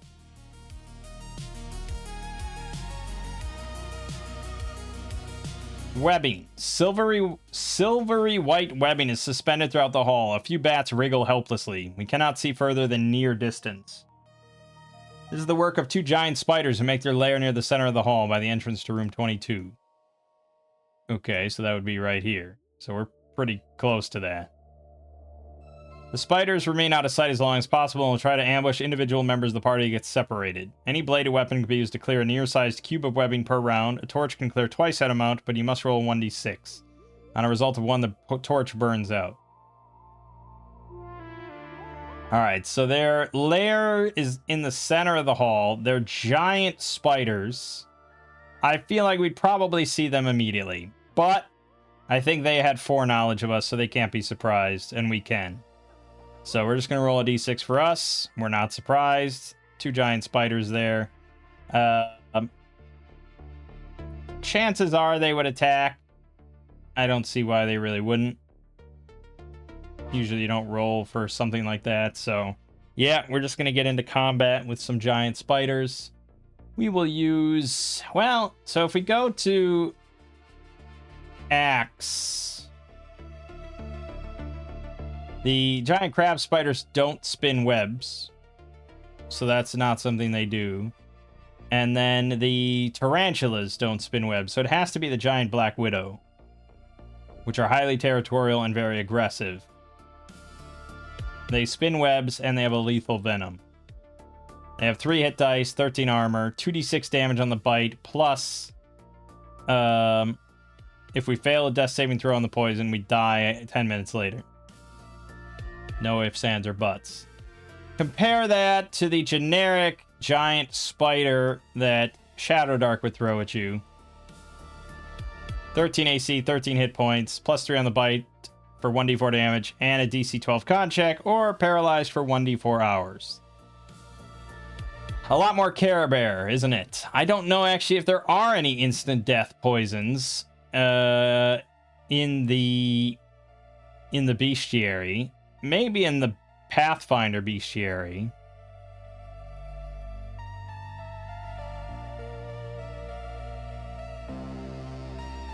But yeah, I don't know. Oh, giant wasp. DC 9 con check or go to 0 hit points. There you go. Which really, that's how we should probably read that, is you go to 0 hit points. But the problem with that is that, okay, boom, you got bit by a black widow. 10 minutes later, you drop to the ground. You're at 0 hit points. Like, okay, I cast Cure Light Wounds. All right, he's back up.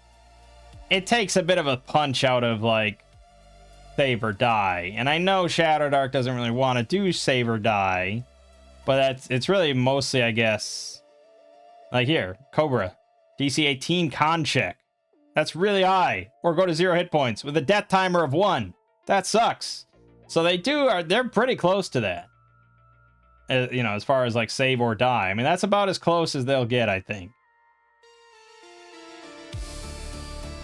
Without just saying, yeah, you're fucked, you're dead. So I guess that's what we would probably do. Not a DC 18 con check. That seems really lethal. This is a level 1 monster. That's crazy. That's gotta be...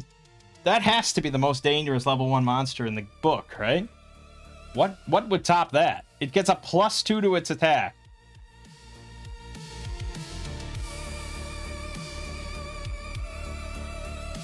And the majority of characters will have like a 15% chance to succeed on that roll.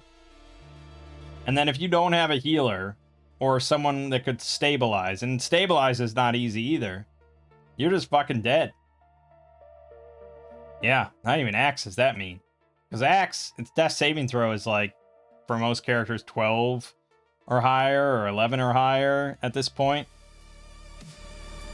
Alright, we'll use giant Black Widow spiders then. We're not surprised.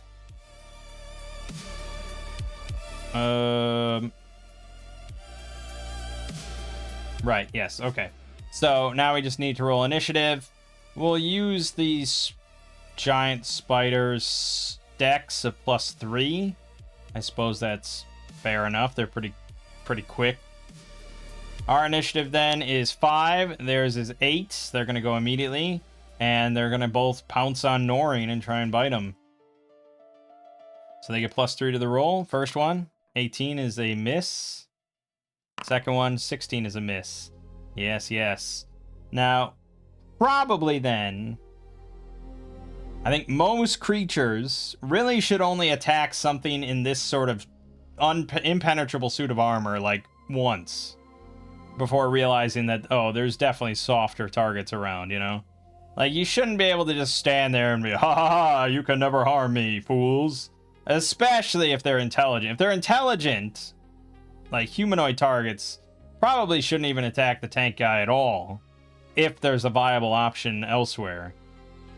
Like, any sort of intelligent creature should be targeting the person in the robe or like the leather armor in the back, rather than just like, aha, you cannot harm me. That's what I think. It's maybe a little mean, but yeah, that's how it works. If you want to be the impenetrable tank, you have to actually like position yourself and body block and stuff like that, which is sometimes hard in a very theater of the mind kind of game, especially without any opportunity attacks or something. But yeah, them's the breaks. Okay, but it's our turn now. Noreen's going to try to stab one with his new short sword.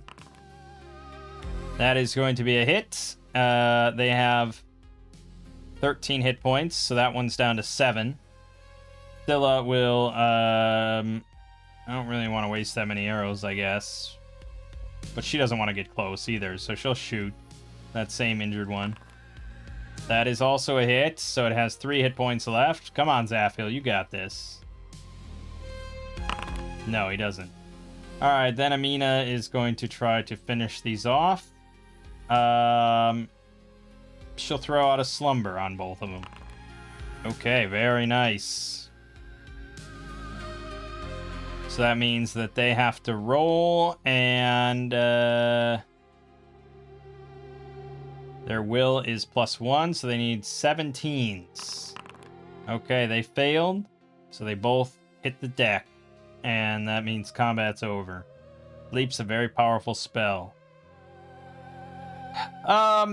Now, I suppose it depends on how accurate we're allowed to be with this 10-foot thing, where we could actually hit both spiders and not any of our friends. You know, if we're assuming like a grid, you know, like these are 10-foot squares. But yeah, if Noreen's right here, then we put one spider here, one spider here. It's like, okay, I target here. You know, it's like, if I'm allowed to be perfectly accurate with my spellcast, then it shouldn't be that much of a problem, assuming they're on the same side of him, which they were. So, yeah, done. And those things are worth 65 each, so 130 more XP. Excellent, excellent, excellent.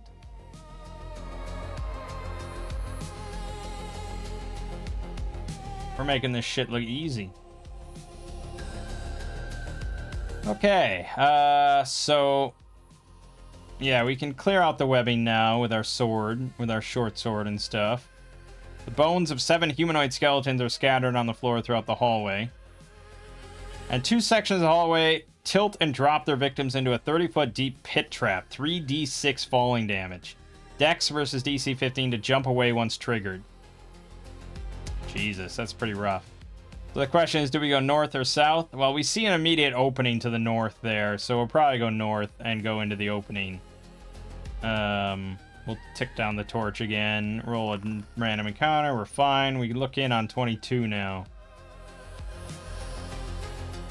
Alright, so this is another room where large stones have fallen from the ceiling along with a sizable amount of dirt and rocky debris. The ceiling appears stable now. as this collapse occurred a long time ago.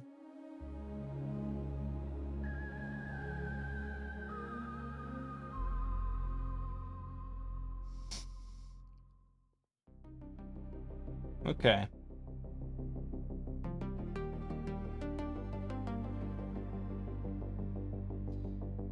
An Electrum trade bar worth 9,000 gold. Are you out of your mind? I think that's probably gotta be like the biggest treasure in here. 900 gold in Shadowdark money is like a fucking fortune. 900 gold. I think that's the biggest thing. Unless there's... I don't know what else would be possibly bigger.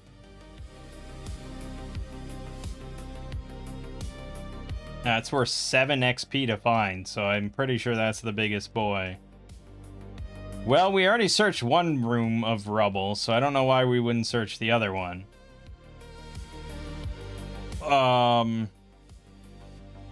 So again, it's int check versus DC 15.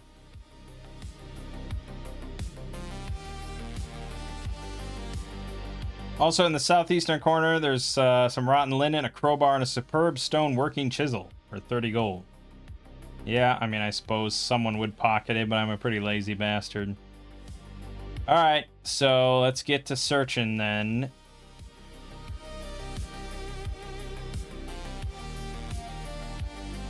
I think probably everyone will search now and try to speed this up. First check. Fail. Second check. Fail. Third check. Crit. Well, that's pretty handy. And fourth check. Fail. Alright, let me roll the 3 random encounters. Oh, God. Okay, what do we got coming in then? 2 and 9. So it's a gray ooze and 2 skeletons. Alright, well, it's not too bad, but the gray ooze is pretty annoying. They have 4 knowledge, we don't, so we have to roll 2 surprise attempts here, or 2 surprise rolls to see if we're surprised. Well, if they're simultaneous, I guess it would be 1. We're either surprised or we're not surprised. Alright. Are we surprised? No. So 2 skeletons come in. The gray ooze comes in, and while we're searching, we moved some rubble, and 9 giant centipedes emerge. So that's all around us, and then 2 skeletons comes from, like, the south, and the gray ooze comes from the north. So we're just flooded with enemies. I'm still just gonna roll 1 initiative, because I like to keep it simple here, and I don't want to have, like, an encounter list of who's going when. So we'll just use their highest initiative roll. Skeletons have a dex of 0. The giant centipedes, the ooze. Where the fuck? Okay. Gray ooze has +1, and the giant centipedes probably have 0. No, 1. Okay, so both sides have 1. Our initiative's 2, theirs is 2. Ours is 2, theirs is 3. Fuck. Well, that's gonna be pretty bad then, these giant centipedes. Which, if they hit any of us, can paralyze us for 1d4 rounds. And do 1d4 damage. This could be a TPK here. We really brought a shitstorm down on us. Losing that initiative was not good.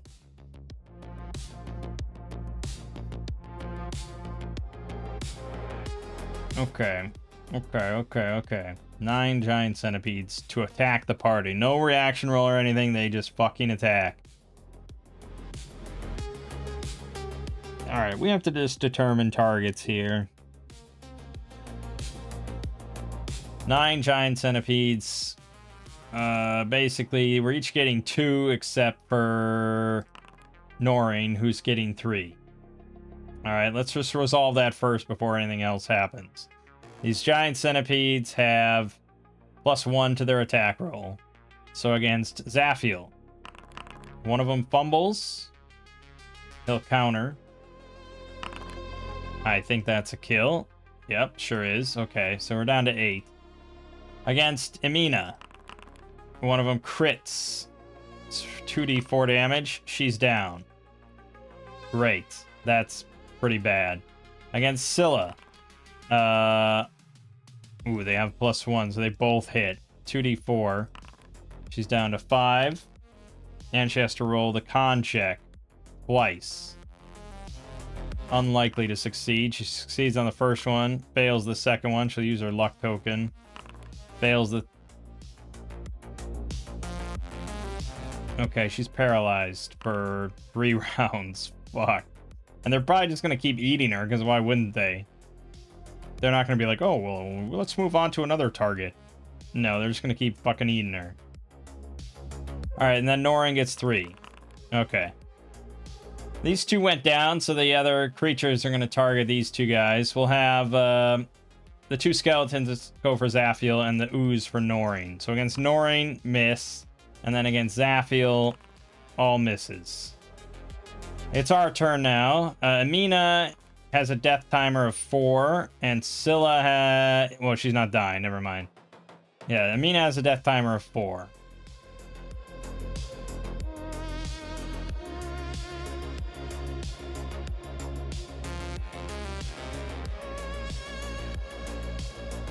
I guess Zaphiel's going to turn undead, because that's... Or he's going to rebuke undead, because that's our best bet of just dealing with these skeletons immediately. So, yeah, he's just going to roll this. He's a level 3 priest now, which means skeletons he succeeds on a 4 or higher. He got it. So 2d6, 5. I think they might only be... Well, whatever they are. They're rebuked. They flee. He did his job. He's then going to run over to Scylla and try to start, like... I mean, he doesn't have time to do anything, but he's just going to try to get in the centipede's business. Whether or not that does anything, I don't know. And then Noreen's turn. The Grey Ooze is bad, but he really needs to save Scylla from these centipedes. They also all have centipedes on each other, but yeah, he's gonna rush over, and he's not charging, he's just rushing over, and he's gonna try to slash some of the centipedes on Scylla. Okay, that is a hit, but not a kill, because they're really big. 4 hit points is rough.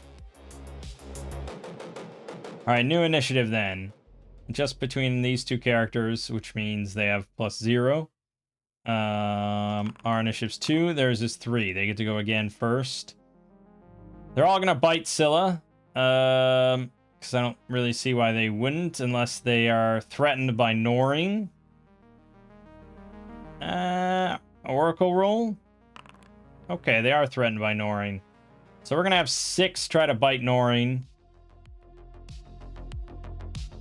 I think we killed one, right? We killed a centipede? Oh, yes. One of them fumbled. So, yes. So 6 of them are going to attack Noreen. 2 of them are going to attack Zaphiel. And the ooze is going to attack Noreen. Okay, so the 2 on Zaphiel. That's misses. The ooze on Noreen. Crit. Well, we knew that was going to happen eventually.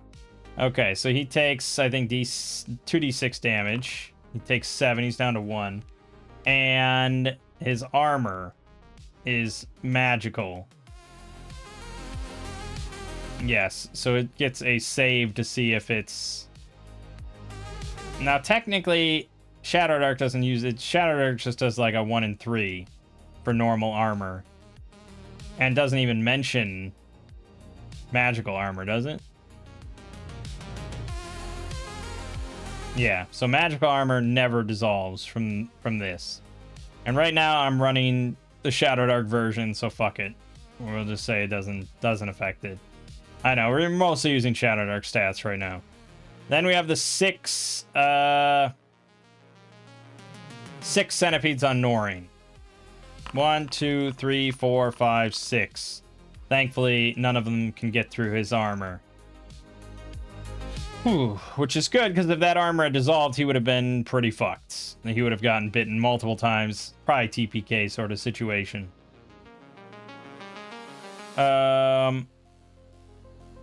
It's still pretty bad. Amina needs to roll a d20. She doesn't get it. So she's down to 3 rounds. Scylla is down to 2 rounds before she gets back up. We need a new initiative. No, it's our turn, I think.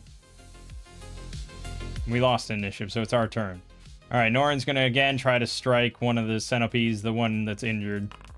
He misses. Zaffiel will try to smash the one that's injured. Or he could throw up Holy Circle. But I don't think that really helps much against these things. Infuriate Beast could, but... I think... Oh, actually, he's going to cast Cure Light Injury on Amina. Excellent. She gets 6 back. She probably would be paralyzed, but we'll say that that removed it as well. Even though that's not how it works. It's either paralysis or that. But yeah, he could cure Scylla of her paralysis. But it's a new initiative. We have +0, 3. They have a 6. So they're going to go again. The Ooze trying to hit Norin. Crits again for another 2d6. He goes down. Fucking hell, man. I don't see why the centipedes would stop biting him, and now they could just, like, slither into his armor. So that's bad.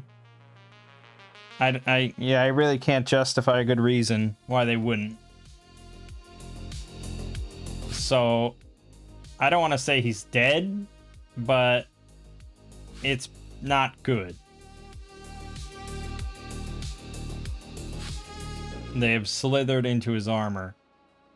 Zaffiel's going to Cure Light Injury on Norin then. Okay, thank God for that.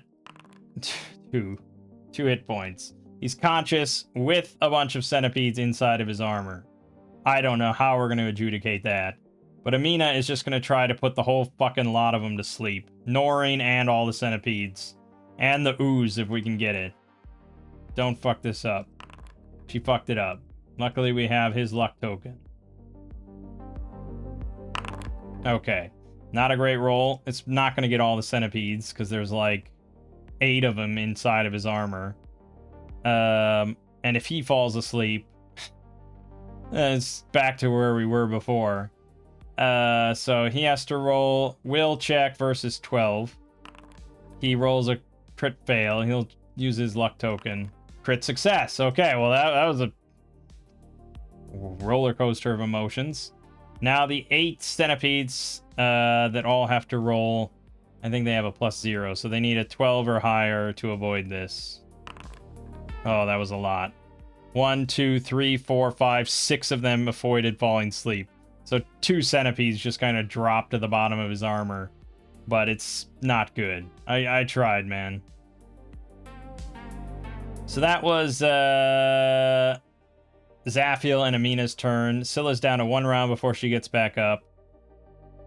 And I think we need a new initiative. Ours is 7, 6. Theirs is 3. Okay.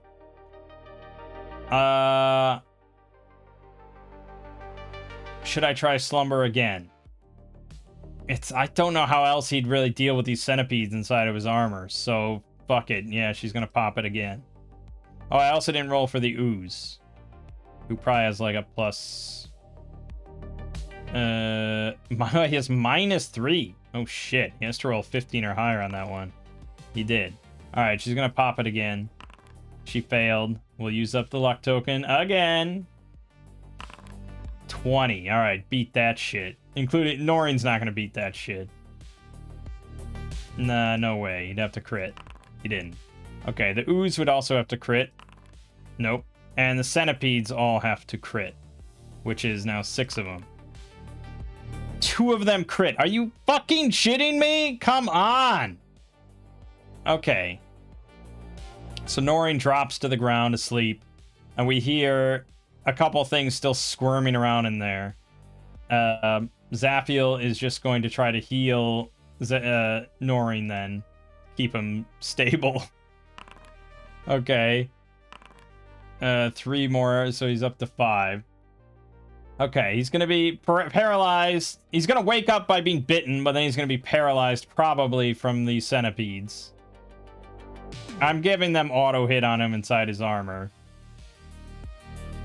So Scylla is now awake, though. Not that she can do much. So he's going to go down to 3 from the 2 centipedes biting. And he has to roll con versus DC of 12, I think, twice. All right, he failed the first one, so he's paralyzed now.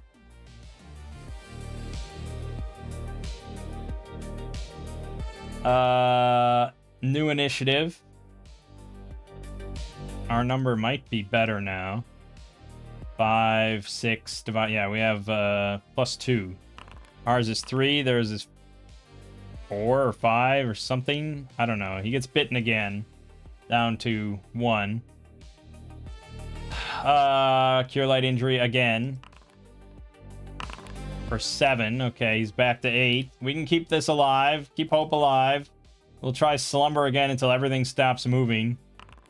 There you go. There's no way they're beating that. All right. Everything's asleep over there now. Jesus. Holy fuck. Okay.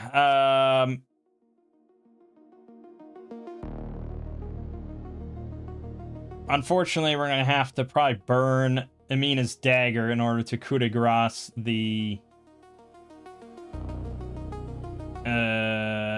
ooze. There's a chance it survives on a 4, 5, or 6. No, okay. So her dagger's gone. We sort of strip Noreen out of his armor slowly, and we kill all the centipedes. He eventually gets up. Scylla's up. Everyone's up. Could have been worse. Probably that was a little fudgy, I would imagine. Probably someone maybe should have died. Hard to say. But we got it. Oh my god. What a debacle that was. Okay, so we didn't actually beat the 2 skeletons. But we killed the 9 centipedes and the ooze. So the ooze is pretty big. Again, it's, what did we say? 47? I think 47 is what we said. We'll go with that. Not pretty big, but it's all right. 47, and then the centipedes, I think, should be 1 plus 13. So 13 times 9, 117 plus 47. 164 XP for that. Hardly worth it, but we did it. And what's our reward for all that? 1 million pounds of tube steak.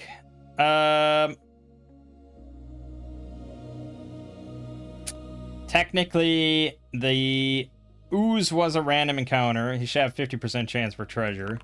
He doesn't. Great. And we found just the centipede, so we have to keep searching now.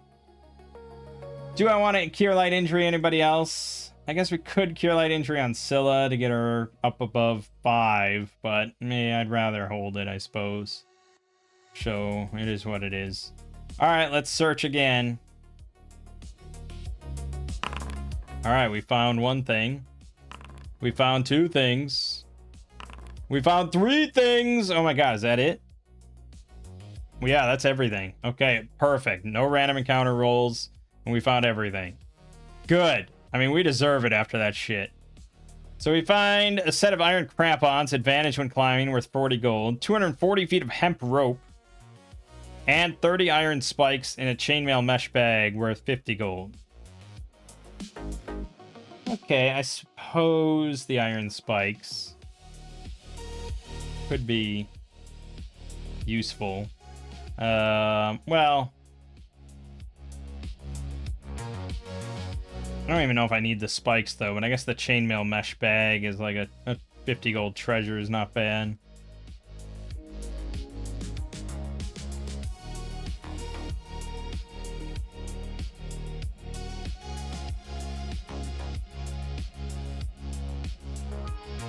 Alright. That's good. So that's worth 50 there on that list. Then we find a leather pouch containing 7 sets of wax earplugs worth 5 copper each, or 5 silver each, I guess. And a small Jasper figurine depicting an octopus deity worth 250. Yeah, that would be fucking Cthulhu. That's ominous. But we'll just throw it in the treasure pile. Yep. Cthulhu figurine. 250 gold. To some collector of such things. And that will be 0.5. Okay, excellent. Another 250 there. Last but not least, we find a fragile burlap sack containing an Electrum trade bar worth 9,000 gold. And an iron cattle brand with a zigzag symbol. I don't know why the cattle brand is supposed to be... Is that a piece of adventuring gear or something? No. Why did you highlight that as being something I should be aware of? Just... I don't know. I have no idea. With a zigzag symbol. Okay. So, what do we do about the Electrum trade bar? Because 9,000 gold for a 1-slot ingot is pretty insane. I think we have to probably break this up a little bit. Or, alternatively, we could throw it as a magic item. Because there's a decent amount of magic items worth 9,000 gold, you know? Or roundabout. If we look just around here, the Cloak of Deepest Shadow, 9,500. Codex of Complexity is 11,500. A lot of these do have drawbacks. Collar of Taming, 7,500.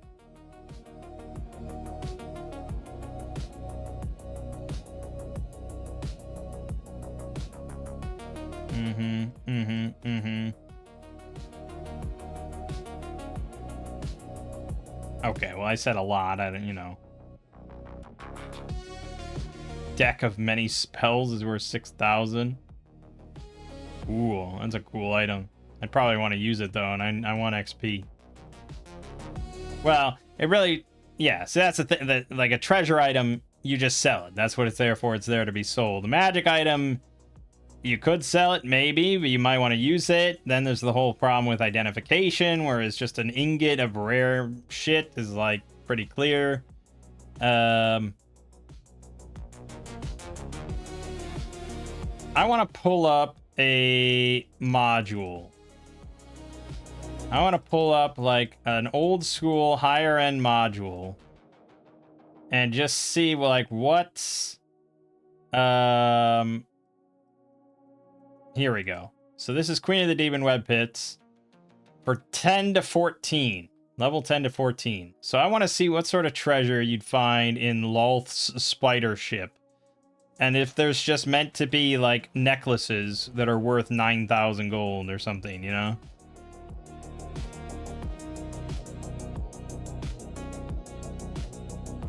$2,000 loose gold.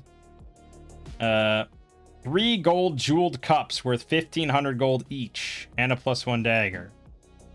Okay, but what about, like, the big picture? Like, the big item. Here, a bejeweled buckle worth 9,000 gold. So yes, it exists. There you go, a perfect example. There are very high-end treasures, then, that exist that no normal person would ever pay that amount of money for, but someone out there is like, oh my god, this buckle, I just have to have it. This is a Gucci buckle. I'll pay 9,000 gold for it.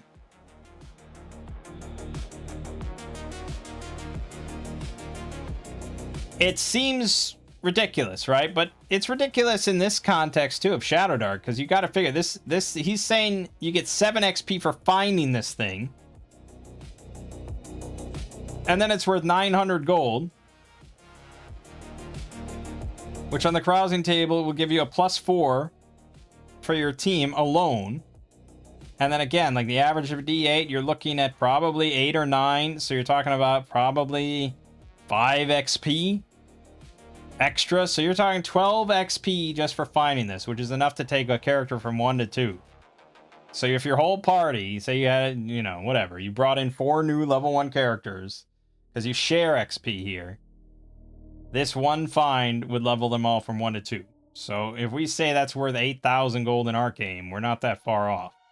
Obviously, it's a little different, a little hard to say. But I don't think 9,000 is absurd. I mean, it is kind of absurdly high. I think we could drop it to like 6,000 and it would still be really damn good. Because this is meant to be an adventure for like level, what, 1, 2, 2? 1 to 2. So really, and this was for 10 to 14. I don't know if that was the biggest piece of treasure in the game or anything, or probably not. Here you got 2 bracelets worth 8,000 and 5,000, a necklace worth 5,000, an ankle ring worth 4,000, a ring worth 2,000. So yeah, yeah, I guess that you just trip over that kind of stuff at higher levels. Look at all these thousands. 2 chokers, 700 and 2,000. 2 earrings worth 4,000 each. A brooch worth 12,000. 3 bracelets, 700, 1,000, and 1,200. 2 necklaces, 800 and 5,000. A comb worth 2,000. A fucking comb worth 2,000. And an anklet worth 8,000. Yeah, there is a lot of fucking... So finding one thing is the biggest treasure in this dungeon is 9,000. It's probably acceptable. It won't break your game or anything. Because that's assuming you can actually manage to sell it for 9,000 to get that cash, but you get the XP either way. Something more reasonable that we might find if we go back and look at Sinister Secret of Saltmarsh, which we ran a long time ago. If we look at the biggest treasure pieces from that dungeon, or from that module, the captain has a gold ring with 50 gold, worth 50 gold, blah, blah, blah. A gem worth 100 gold.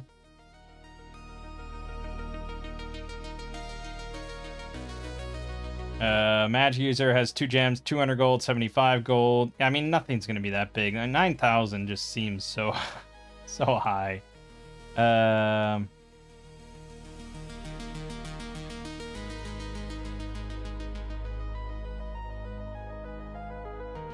Well, if you capture the ship in that module and sell it, it's 5,000. So it's honestly, you know, it's in the wheelhouse.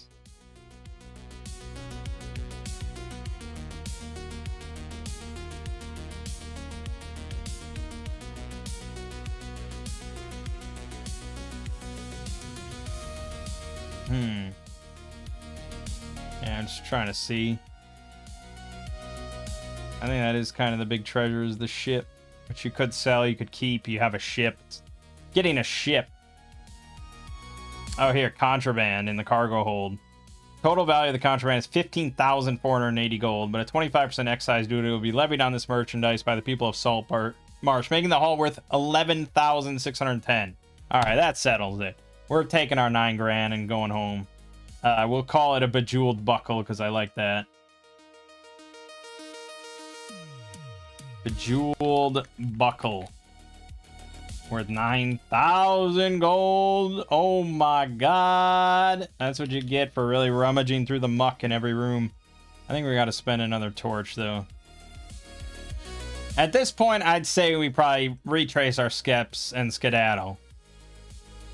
Because I think we got enough. I think we're happy. We don't have a longsword anymore. We're pretty beat up. We almost died there, so we're going to retrace our steps. So let's see. That means we got to go 1, 2, 3, 4, 5, 6, 7, 8, 9, 10, 11, 12 rooms to get out. I think that's the rest of our torches then. They're going to be gone. And we're going to make, oh, I don't know, 2 more random encounter checks. And we got 1. Probably in this room 17. Or 14. One of these 2. Let's roll it. It's a D10. It's another 9. I think that's skeletons. Yep. 2 more skeletons pop out. Yeah, we're not being stealthy or anything. We have a torch and all that, so they can't be surprised, and we are surprised. 2 skeletons jump out at Noreen, and they're going to attack him with advantage, and probably not too high of dice rolls for a basic bitch skeleton here. +1 with their short swords. So yeah, they need to roll a 19 or 20 here. Nothing. Okay, they had their chance. Our initiative is 4. Their initiative is 3. All right, we got him. All right, stab one, Noreen. You got this. Yep, you hit. One of them's down to 8. But Zafiel's just gonna fucking turn undead, so he needs to roll like a 4 or higher. Yep, he got it. And yeah, they flee. And we're done with that shit. Get us the fuck out of here. All right, we leave, we vacate, we're done. We're gonna camp outside in the bushes in the hills with our crew, but we do have to roll for the crew. We were in there for quite a while.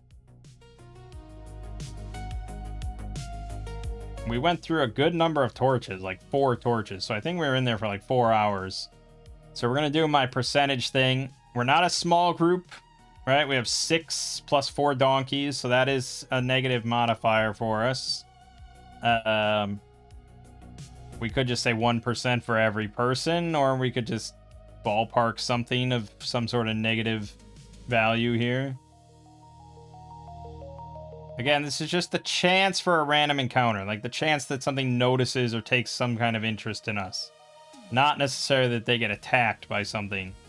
So probably it's more severe than 1%. Maybe it would be 2% per person or something. I guess that's fair.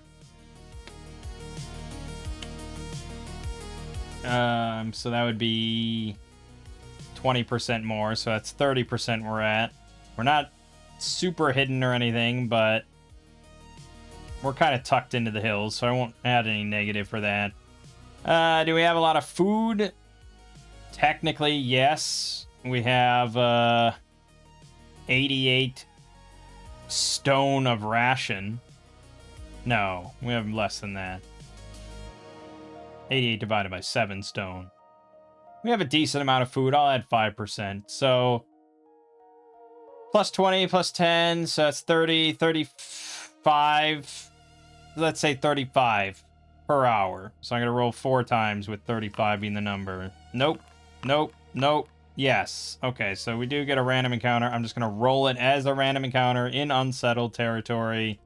Well, thankfully, we have our wilderness encounters here. So a d20. 8. Okay, that's a monster encounter. So we're going to roll rarity for that. It's an 18, which is fucking rare. Yep, that's rare. So now we got to roll on the by terrain hills. D100 rare. 64 is going to be necropedes. That's really bad. I think we might come back to a fucking massacre, man.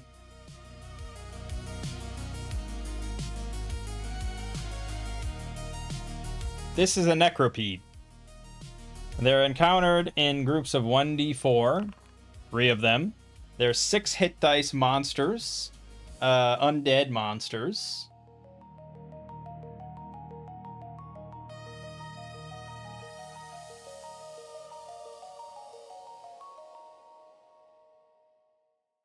They have 3 attacks at +6 for 1d8 damage each. And if they hit a smaller target than them with 2 of the slams, the creature has to make a paralysis saving throw, size adjusted, or otherwise they're grabbed. In which case they can automatically do 1d8 to them. It's pretty bad. And these things are just horrors. I don't know, they're just rogue undead monstrosities that are almost certainly going to attack the group. I will do, you know, it's as if we were out there, so I'm going to give a reaction roll. Okay, it's pretty good. That's fairly positive. I'm not quite sure how to adjudicate that.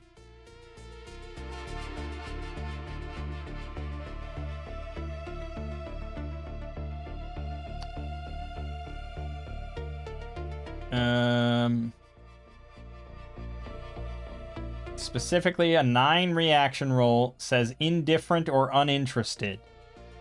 Okay, so that roll basically saved our lives there. Because I would imagine then they're chasing after something else. They're chasing after some other creature in the woods, and the crew just happens to see these these corpse monstrosities, charging across the woods, maybe chasing like some deer or something like that.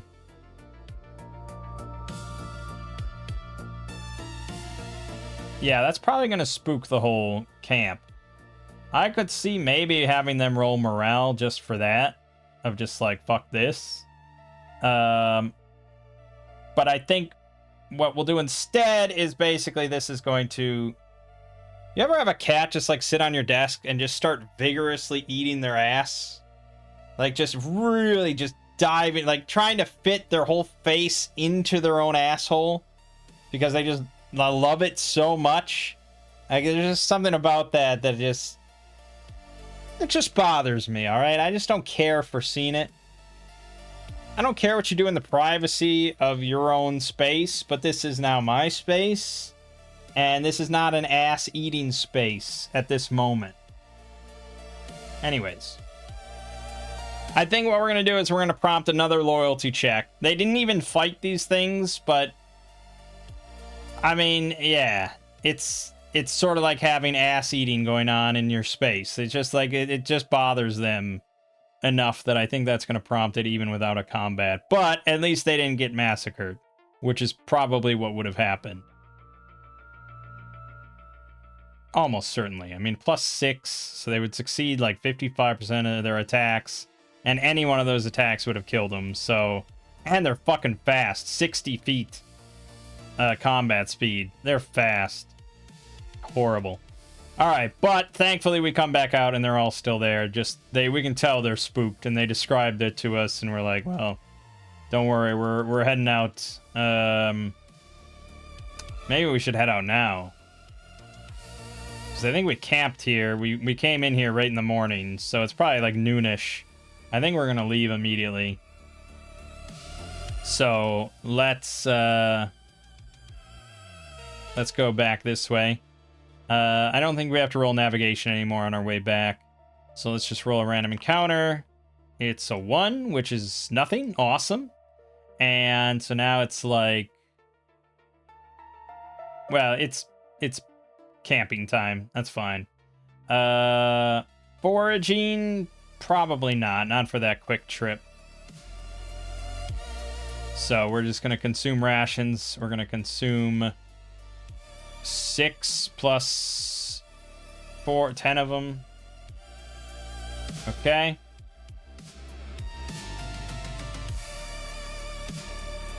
And then random encounter overnight. 13 is a dangerous terrain encounter. Since we're traveling along now a path we've traveled before, we're not going to roll any terrain encounters because we're not going on any new sections of the land, so we can ignore those now as well, which is a nice part of going back and forth from a dungeon repeatedly. Oh, also that was our nighttime thing, wasn't it? So it wouldn't be a terrain encounter anyways. Alright, new day. we get back any spells for what good it's worth.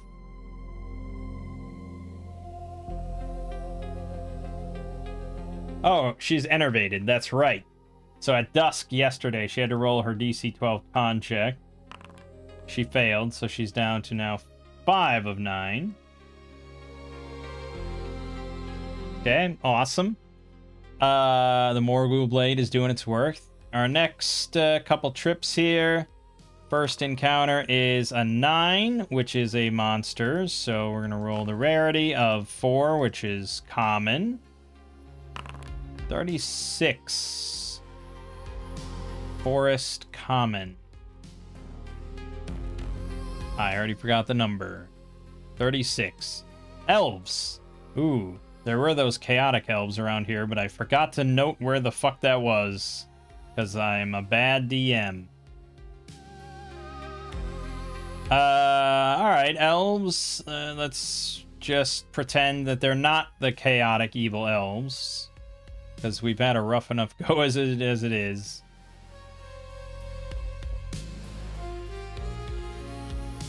Alright. Number appearing. Oh no, lair percentage. No, not in the lair. Number appearing then is 1d10 fellowships. 1 fellowship of 4 elves are out scouting or something. That's not very many. We do have an elf with us, so they should be somewhat good. I think definitely they are not going to be surprised. They gain a +1 bonus to surprise rolls when in the wilderness, because they're attunement to nature. I think they're... Yeah, we're just a larger group than they are tromping through the woods. But we might get surprised. So we'll roll a d6. We're not surprised either. Encounter distance is going to be, yeah, like... I guess... 66 feet. Double near. And reaction roll. I think probably we would sort of wave upon seeing them, upon realizing they're elves. So we'll have... Yeah, it doesn't really matter, I guess. +1. I was going to get +1 to Zaphiel, but it would be either way. So 2d6 +1. Okay, middling. They don't really care about us that much. Neutral or uncertain. We outnumber them. We have heavy infantry with us. So yeah, basically it would just be kind of like if we just wave at them and keep our distance, they'll just watch us leave, sort of thing. Whereas if we try to interact with them, then we maybe influence reactions again or something if we wanted something out of them. But I don't. Yeah, I mean, meh. You know, as we're leaving, we're like, yeah, you know, there's those giant, like, rampaging corpse constructs wandering around up north. You might want to watch out for that. But we go on our merry way. Next hex is a 14, which is a dangerous terrain, which we can skip, as I said. And I guess we'll camp one more night. This, now we get to forage. No. No. No. And no. Alright. We do have actually standard rations we could eat. We have 3 of them. So we'll eat those and eat up 7 more. And overnight encounter. Oh, so she should be a 9. We have to roll for her dusk thing. Enervation. She failed again. She's down to 4 of 9. Okay, nighttime encounter is a 7, which is a monster. It's common. It's 70.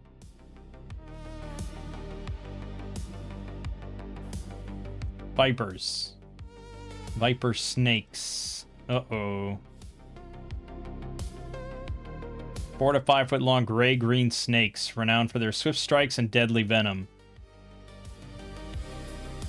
Great. Okay.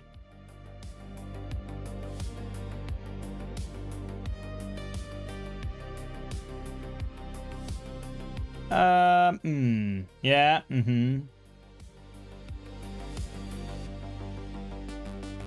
Well, I guess we'd roll surprise.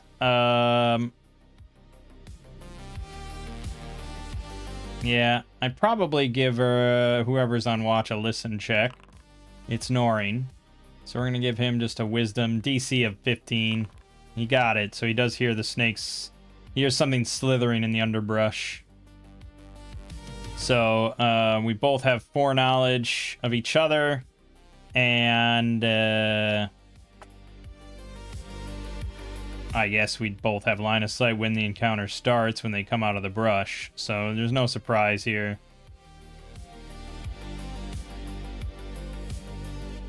So then we just need to roll a reaction roll for these snakes of whether they're interested in fighting us or not. Yeah, I mean, I don't know if there really is meant to be a modification based on certain fact. I guess there should be. Certain conditions and effects on the adventure or monsters might also modify the roll. Imply a wide range of modifiers based on the circumstance in which the encounter takes place. These are in the judge's journal. Have I not ever read that?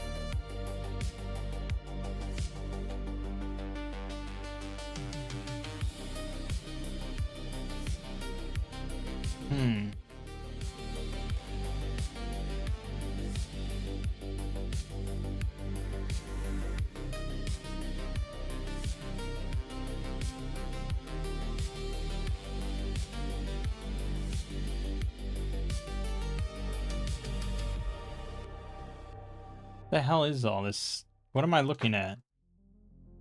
Oh, custom classes. I see.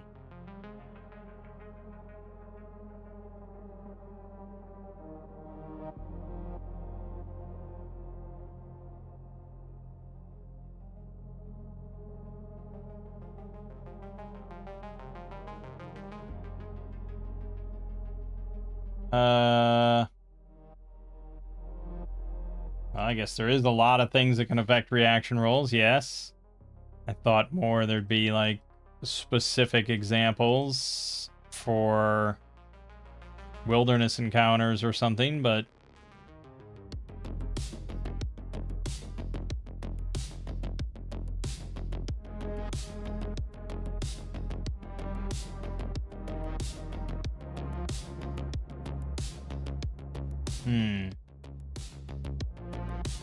Seduction?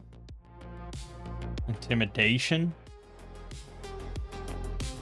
Interesting. There's a lot of rules that I'll probably never follow. So many rules in Axe. Good God.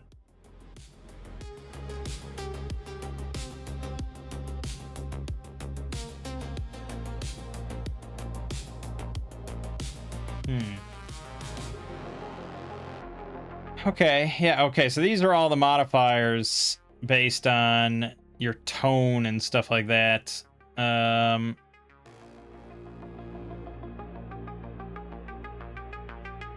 that seems based on, like, actually speaking. Diplomatic, intimidating, or seductive seem all related to intelligent creatures.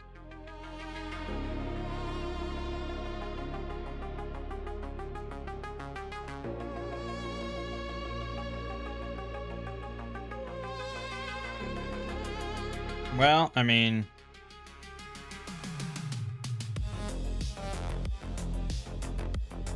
You'd think, right? It seems to all be based around intelligence. The examples they keep giving are, like, of orcs.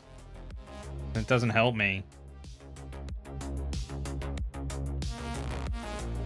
It does say here, if you outnumber the targets, it's +1 to rolls. Outnumber 3 to 2 or more is +2. 3 to 1 or more is +5. If you're brandishing a weapon, it's +1. brandishing magic item +1. Legal authority over the target +1. God, this is like crazy. If you were doing a video game, this would all be just automatic or something, but you'd need a supercomputer AI to like calculate everything going on all the time, and the freedom available to you. This is crazy. All right, yeah, I mean, we do outnumber. Well, actually, we didn't roll how many there were, did we? Oh, it's 1. Oh, that seems really unlikely then. Yeah, we'll say +2 on the reaction roll here. Okay, 6 is right in that pocket, isn't it? Neutral or uncertain. I think probably then we'll say it's leaning back. I think it's pretty unlikely that it would have attacked. That's all. I mean, just one snake. You have to be pretty desperate. That's usually how I feel about wild animals, especially in small numbers like that. So I think we're good. We wake up. We're going to travel the last of the way into our keep. So that's a 10 on an Borderlands, which is a civilized encounter. I like rolling civilized encounters, sure. So this is civilized in the grasslands, 41. Farmers. All right, wave at the farmers as we arrive at the keep. Okay, from here then, video's running long. From here, we're going to head to the nearest settlement, and then we're going to head to the big city, because that's where we got to do our selling. We're going to roll another loyalty check for all the 6 remaining guys after that necropede shit.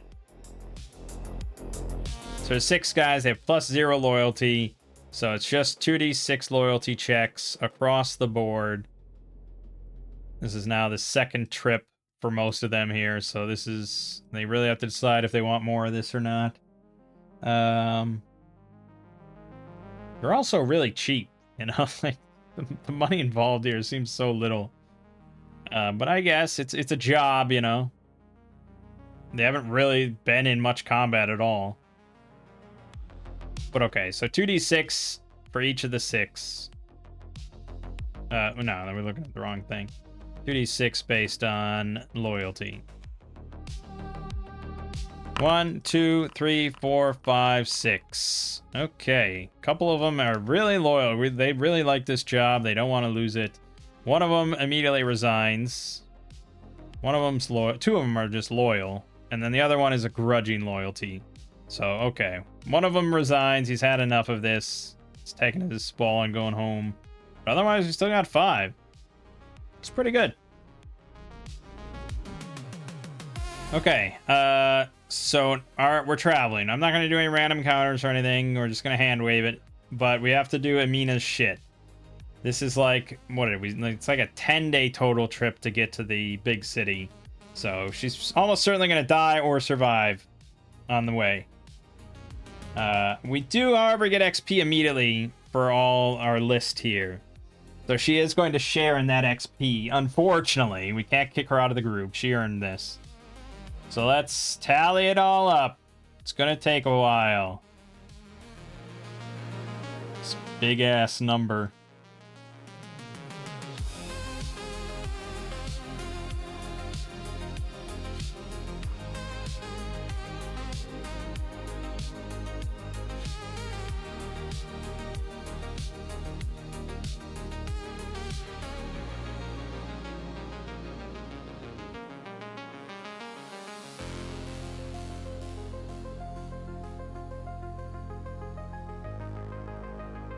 Crazy.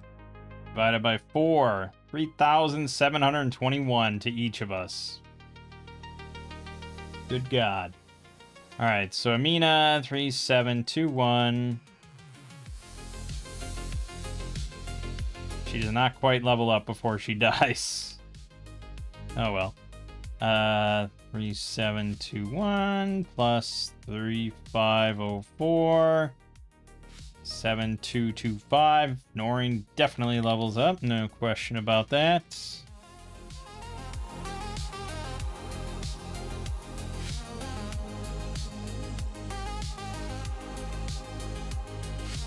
Scylla levels up, though.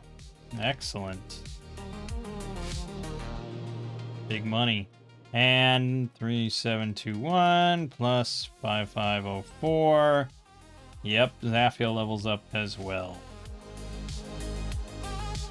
Awesome. Okay. So Zaphiel would level up. We can just do that real quick. He would get another spell. Oops. Get another spell, and he would have 4d6 minus 1. 18 hit points. That's what we're talking about. Massive roll. That's actually a really good 4d6 roll. 2 6s, a 4, and a 3.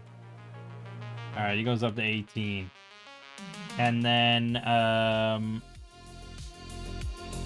for his new spell, that's a tier 2 spell again, which we will roll randomly. Or do we have... No, we let people pick. Priests get to pick, because they don't get many spells. Okay. And then, so the only one that didn't level up was Amina. Norin levels up as well. He's going to get a nice big hit point bonus. And he gets a talent. +2 to Dex or +2 to Con. He doesn't really need more AC. So probably Con, which is going to help his HP right now. Okay, so he's going to roll 3d8 plus 1. 14. Okay, well. Not amazing, but yeah. And Scylla levels up.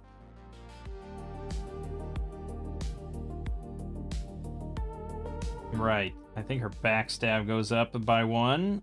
So that's good. We didn't do any backstabbing this time. Yeah. It was... The fights we got into were kind of shitty. Dungeons are always going to be tricky to get a backstab, even with my new rule of anything you have with advantage gives backstab. She's going to roll a 4d4 plus 0. 13 it is. Okay. That's it. Alright, so let's roll the enervation. Let's get to it. 12 or higher is the number. Alright, she's down to 3. She's down to 2. She's not looking good. She's falling fast. Okay, she got 1 out of 3. Nope. Back down to 1 and 0. This is make or break right now. Okay, she's up to 1. Oh, 2. Can she do it? Everything riding on this. Nope, she did. Ah, well. That's how it goes. We just can't keep mages alive. Fuck. Alright, so then we'd make it to the big city, and I think really the only thing questionable to sell would be the buckle. This is a market class 3, I think we said. Yeah, so we'd have a 25% chance this month to sell it for the full value. No, so we'd either sit around for a couple months or not. There wouldn't be much reason not to sit around for at least a couple months, except that the keep is almost certainly going to be taken over again. But we could get enough money here to just hire an actual garrison finally and retake it and do all that. So I guess let's wait another month, 2 months, 3 months. Okay, it's getting kind of ridiculous. 4 months. There you go. Eventually. Someone wants a Christmas gift or something. So we'd get quite a lot of money for that.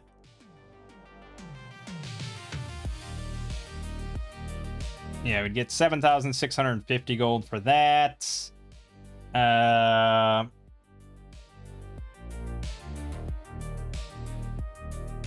What else do we have that was big? Arctic hair parts, the sapphire fragments.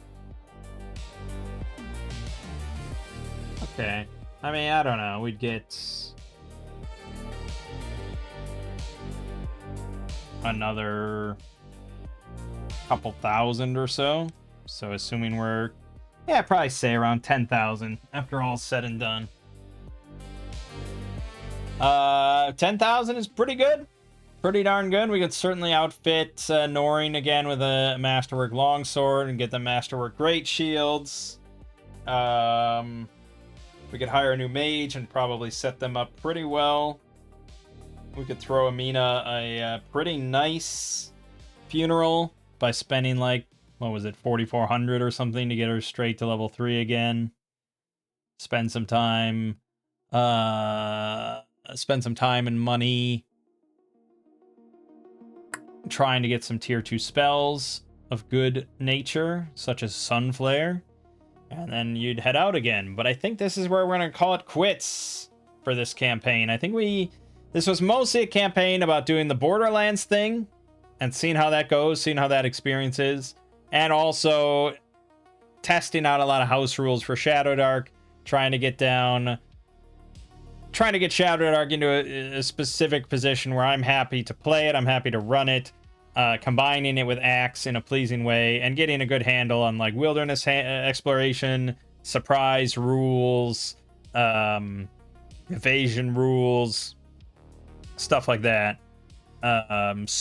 Yeah, so, and I think we've done that. I think we've definitely done that, so I'm happy with that. We went through, gosh, how many characters did we go through?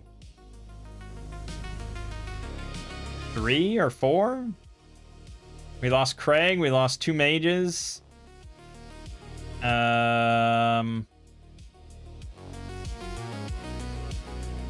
We started with 3, I thought. We had Craig, Scylla, and Carruthers. Oh, maybe we only lost 2 characters then. Oh, Amina, yeah. So I think we lost 3 total.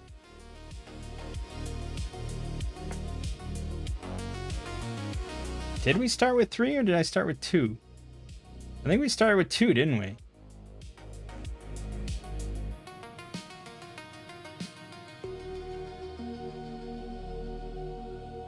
Maybe it was just Craig and I don't remember.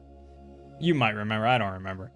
But anyways, yeah, so it's pretty good. I like Shadowdark a lot. I like where it's at quite a lot.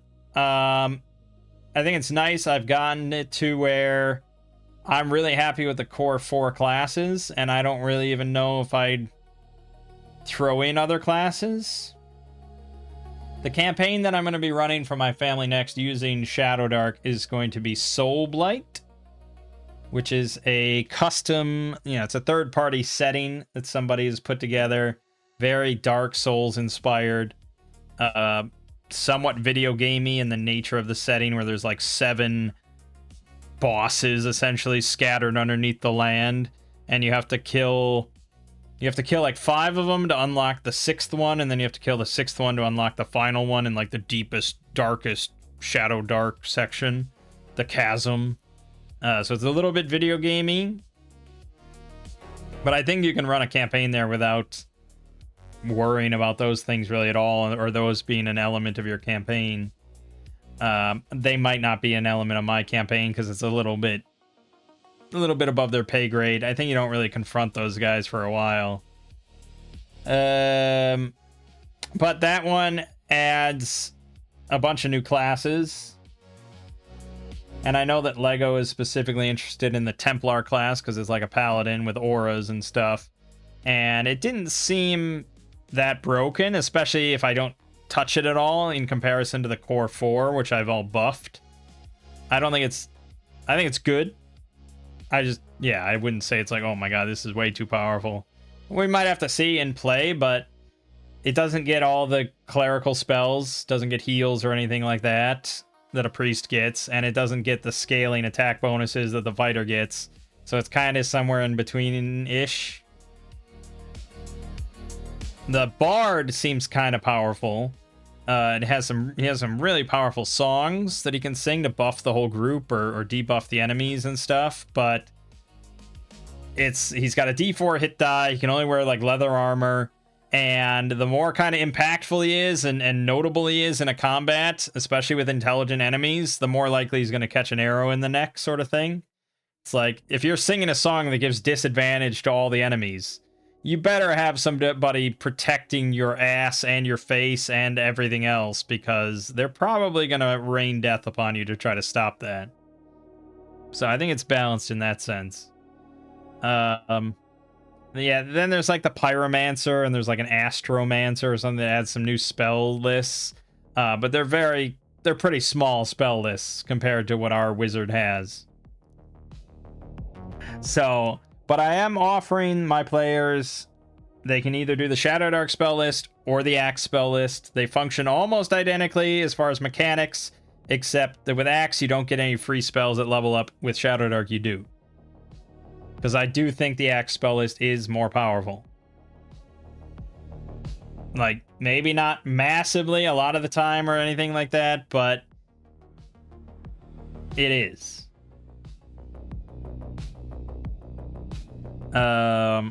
And I think my nephew might be leaning towards just using the Shadowdark spell list, because he's, you know, he's not that involved. He doesn't like that, you know, that each spell has like 4 paragraphs that he has to like take pictures of in his phone. Shadowdark, yeah, it's damn simple. And I don't think he's really losing out that much. And he gets guaranteed spells compared to having to find scrolls or spell books or anything. And even if he does find those, he gets new spells anyways. It does mean that if you're going to say you had someone with Axe and Shadowdark in the same campaign, it could get tricky with like scrolls or spell books or something. I don't think we're going to have to worry about that with my group. It's going to be one or the other. I'm not sure what I would do in that case. If you'd find a scroll and it's for an Axe spell, in which case, like I said, they're really almost 2 different classes that have a lot in common. So it'd be like finding, yeah, like you find a wizard scroll or you find a mage scroll. They're like 2 different forms of magic almost. I don't know. Am I going to do anything else solo now? I'm not sure. Like I said, I mean, I feel like I've done well with Shadowdark now, where I could, I guess, just start up another Shadowdark campaign, but it would feel kind of like retreading the same steps. I know we don't almost ever do anything at higher levels.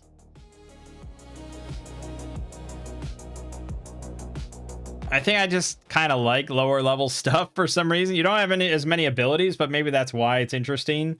Like, it's more just about like your creativity of your personal skills, player skill.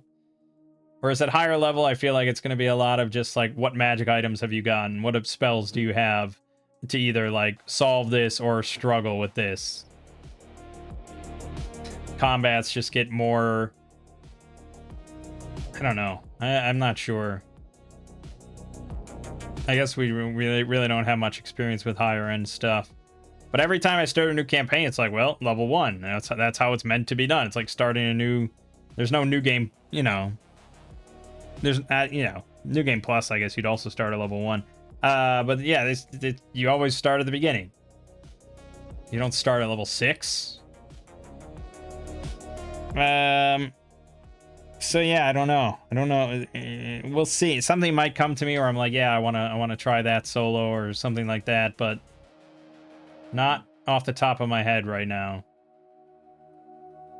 But anyways, my name is Mang. This has been Solo Roll Manging with On Borderlands and the Sunless Fane.